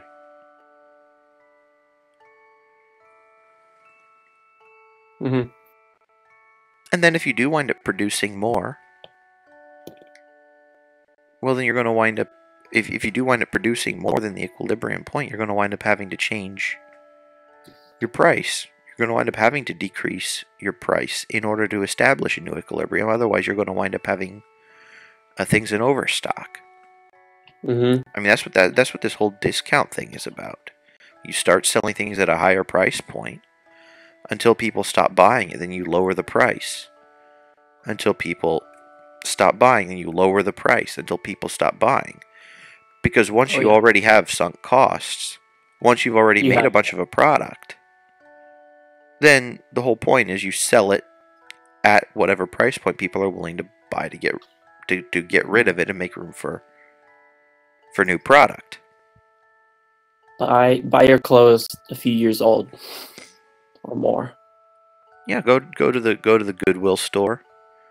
That's one thing you can do. You can actually find really, really good stuff. You can find good suits. You can find good shirts. But it depends. You can also buy things new if that's what you want. Well, for example, I got I went to in Louisiana. I really needed winter clothes. Like I had none that fit. So I basically in Louisiana. So this is Louisiana. This is like a perfect storm. Louisiana, it was winter. Winter was ending in Louisiana. It's about to be summer. It was a Nordstrom rack, so it was already like a big essentially it was a Nordstrom rack, and it was essentially a huge, like they had a whole bunch of clothes there, like tons. And they have all these winter clothes. It's Louisiana, and it's about to be summer, so like they are not going to sell. So and they were like really nice, like design, like literally designer pieces. Like very would have been like so many times the price. I think I paid a little bit over $100 for like 15 like nice sweaters, including like cashmere, like really good stuff. That's really good. And like, yeah, it was like so good. And I got like just a ton of pieces. They had they had like a 50% off sale, and then they had a buy one get two free, and it was in Louisiana, season changing, etc. They weren't going to be able to sell it, so they just discounted the shit out of everything, and I got a really great deal and a lot of good clothes I can wear in the winter. So yeah, if you think about what predicates a price change. Think about when the price, buy low, etc. You want to buy in the same, with stocks, buy low, sell high. With clothes, especially with seasonal clothes, picture like try to buy them when they're completely out of season, and when their demand is low, because you want to be ahead of the curve, you want to be ahead of the demand, you want to beat that, you want to be the first there, and yeah, so that's why predictions, etc., predictive skills help a lot too. So yeah, and seasons are predictable. They're very predictable. And still people wind up waiting until the season to do their to do their buying. Right, because people a lot of times they don't think about it until it's right in front of their face. Like here's an example: Figure 7.3 change due to an increase in demand. So let's take your let's say we're talking about some expensive winter coat. Yeah. That a store expects to sell 500 of them at a price of 200 in the fall. And after the first frost, the demand curve shifts to the right. Well, because the demand curve shifts to the right and the supply curve is what it is, what if that means that the store can now expect to sell 740 of them at a price of 300? That would make complete sense, because all of a sudden it got cold. All of a sudden, people want to purchase their winter coat, and so they will. And due to the fact that the store won't be willing to supply them at that lower price, because the manufacturers won't be willing to make them at a price that the store would be able to get what they consider to be good enough margins, they need to raise the prices in order to accommodate for the increase in the demand, or the increase in quantity demanded at a particular price.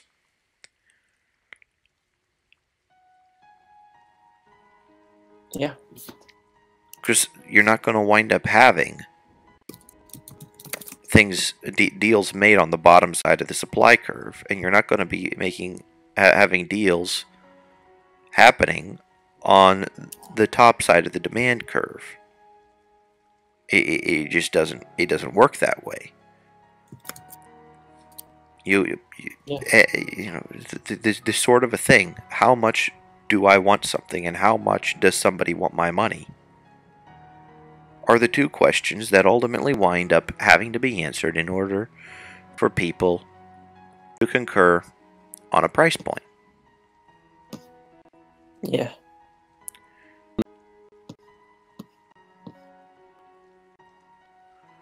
So here's an example of the shale revolution. Before the shale revolution, price would be at a particular point. Then you wind up getting a right shift in the supply curve. The right shift in the supply curve means that a higher quantity of demand can be satisfied due to the supply curve moving enough to accommodate a lower price point. And that is what research and development does. R&D shifts the supply curve to the right. Mm-hmm. Marketing shifts the demand curve to the right. So if you start with the one particular curve, and then you shift both the supply and the demand curve to the right, then you wind up increasing the market for whatever that product or service happens to be. That's why companies have both R&D and marketing departments. Oh yeah. If unless things are so good that they just sell themselves, which doesn't really happen because people need to know of the existence of a product Yep. or service.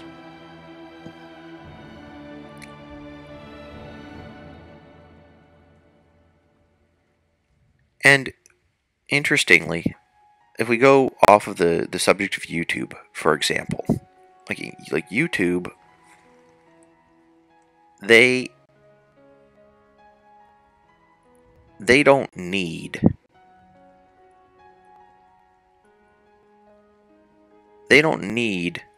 my account in order to be able to make or break their business. Yes. So they can afford to attempt to kick me off their platform for whatever reason.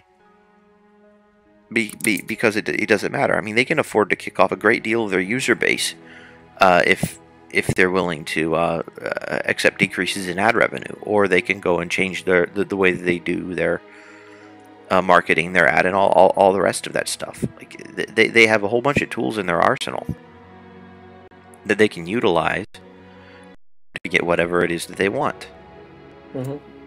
And that's the way the free market works. But then ultimately, if we're looking to, some sort of a different platform, one that doesn't penalize you for saying what you want to say, well, eventually people are going to come up with that platform. It's a question of if quantity of demanded goes high enough, and it becomes valuable enough to people, of course they're going to generate an economy around being able to allow people to speak their mind. Mm-hmm. It all adds up. Yep.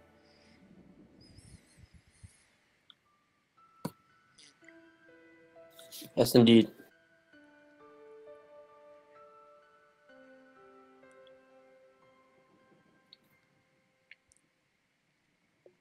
I mean, dealing with the consequences of having private companies with certain interests that conflict with your own is a part of life. And sure, yeah, it might feel unfair. And it kind of ticks me off, but it doesn't tick me off in that somehow my rights have been impinged upon, because they haven't.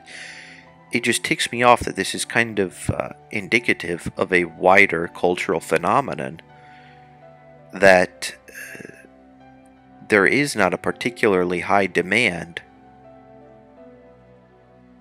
for the truth. Still, people Right. would rather watch stupid cat videos, or videos of people doing dumb things, videos that are very high in entertainment value but low in informational value. Bread in circuses, so to speak. And people want bread in circuses. So anyone that wants to make money needs to put themselves in the business of enabling bread in circuses to occur. At least with the current market conditions being the way that they are. Now, next time we experience an economic correction, maybe there won't be so much money in the system that people are willing to pay for bread in circuses, but people will find a way.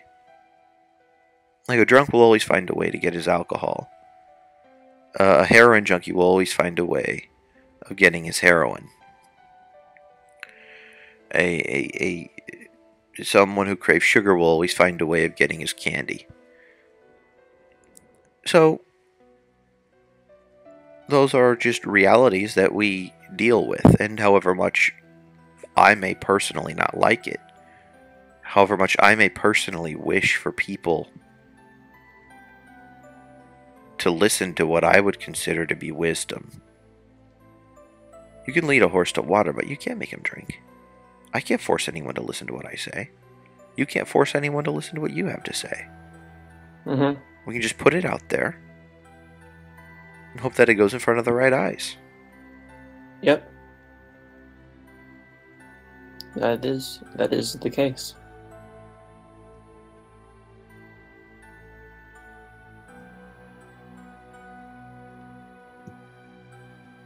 But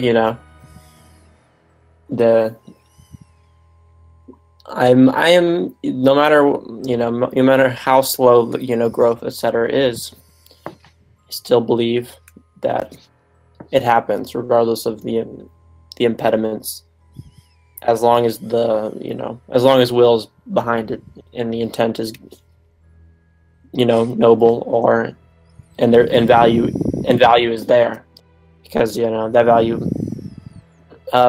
regardless of if it's facing impediments,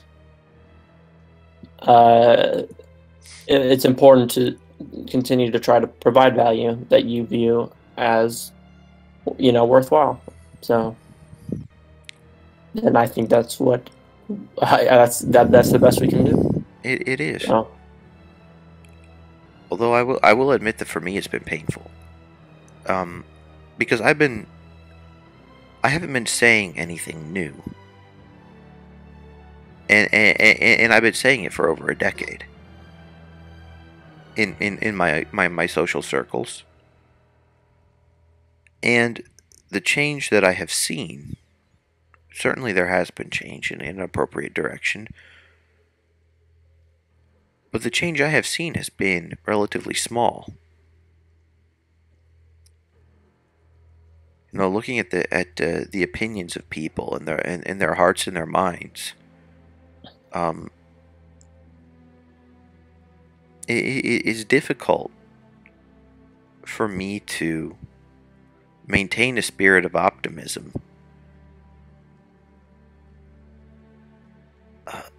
and to continue. It would be way easier for me to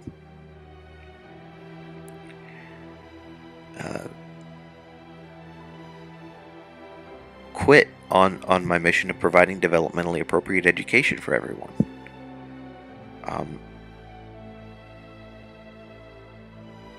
I'd love for children to be able to get that, but if their parents don't want them to be properly educated, there's not much I can do. I mean, I can try to convince the parents, but maybe they just don't care. And then you can't go and say, I mean, it's very poor marketing to tell parents you don't care about your children, because they think that they do. They believe, they really truly believe that the current system is good. That if I tell my children, oh, just study hard and get good grades, and you'll go to college and you'll get a good job, is a thing. Yeah. Mm-hmm. The mantra is strong, and it's also increasingly irrelevant. Yes. And the field of education is due for making appropriate course corrections. And there are certain things that could be done even now. Like, people somehow think that it's the job of the government to arrange for the education of people. And playing devil's advocate for a bit, and maybe even thinking about this in a realistic sense. If people are already going to waste money on education, if wasting taxpayer money on education is already a given, then why not just have school choice vouchers? I mean, I know the reason why. The reason why is teachers' unions are lobbying and don't want it to happen because they know that that would actually involve teachers having to do work. Can you explain to me what a school choice voucher is? I've never heard.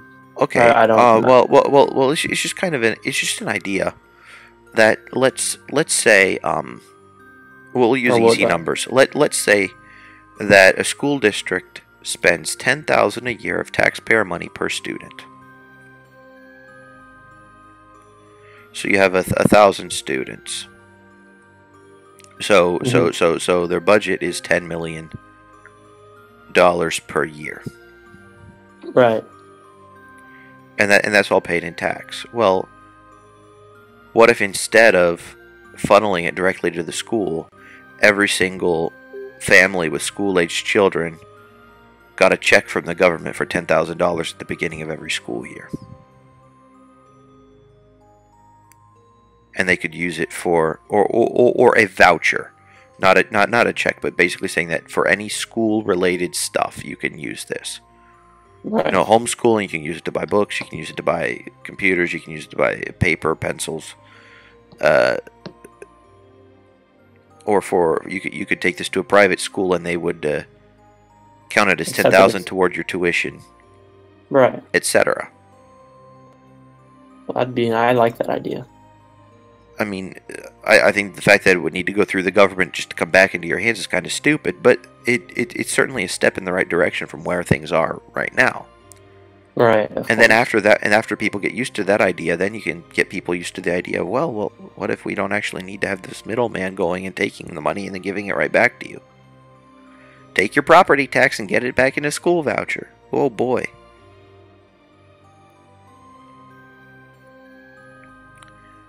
But one step at a time. I mean, the fact of the matter is, for $10,000 a year, it would be so easy to give a world-class education. Oh yeah. Yeah. Mind-numbingly easy. So yeah. I mean, just think about. I could do it for 1/10 of that. Oh yeah, easily. You can provide a world-class education for a year for 1/10 of that if you're doing homeschooling. I mean, heck, you could hire a private tutor enough for the $10,000. Yeah. For real. I mean, it's like, who says that you need to hire a private tutor for a whole year in order to get a year's worth of education? I mean, just get 5 students. All right, let's say a private tutor wants to make, I don't know, say $100,000 a year. Let's say he decides to take 8 students for one half a year and 8 students for another half of the year. So basically, he'll be taking in $160,000. Use 60 of it for equipment, and keep 100 for himself.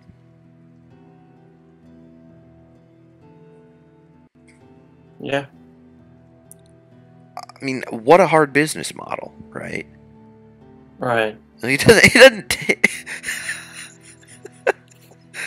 take that much. Right. It's saying that, oh, it's so difficult to come up with 16 different individualized educational programs. No, it's not. You sit down with the kid, you figure out what he needs, you set him on the right path, and give him course corrections as necessary. Teach him responsibility. Right. And after teaching him responsibility, he's not even going to need you except for to provide those minor course corrections. That'll give you loads of time to go searching out all sorts of cool stuff for them. You can use the majority of your working time to be researching and saying, hey, guess what I found for you yesterday? Hey, guess what I found for you yesterday? By the way, this is different than what I found for you. But don't worry, I didn't leave you out either. Exactly. It's pretty It's really not that complicated at all. And that would leave, of course, room for the good teachers to be able to keep their jobs, bad teachers to lose them, and if you decided that, okay, I'm not gonna teach more than 8 people at a time, I'm gonna provide the high quality education, then you can wind up having people straight out of college, or people that didn't even go to college but happen to know their stuff well, being able to make 6 figures, straight out of high school, straight out of college. You'd just be like, okay, I'll take 16 students in a year. 8. Right. 8 from January to May, then take off June, and then 8 from July through November, and take off December. You get 8 weeks of vacation, 2 classes, or you can say, hey, we'll do 2 years. We'll do 2 years of education for you. You can take the whole year, too. It doesn't matter. Right. It doesn't matter however you do it. I mean, that's just one potential business model, and you wind up getting a whole bunch of people that actually do belong in education into education. Exactly. Because it's not like people are going to pay you if you do a poor job of educating. Exactly. Yeah, no. And there'd probably eventually, not even eventually, very quickly become but there'd be a network, some sort of social network, maybe, of tutors, and they would have ratings and stuff like that, and etc. And you could search out tutors in your area, etc. Oh yeah, I mean there already are sites for that. Right. Where you pay a small subscription fee, whether it be from the tutors or from the people. Like there was the Angie's List at one point was a thing, and that was where the consumers would pay for a little book to be sent out. Now that was, of course, before the internet was ubiquitous, but however it works, free market. The free market will decide. Exactly.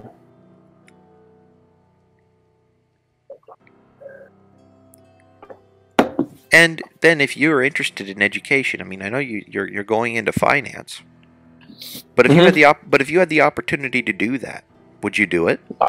Oh yes.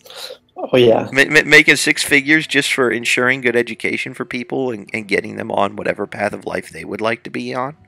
Yeah, that'd be fun. I mean, like that. That sounds so satisfying.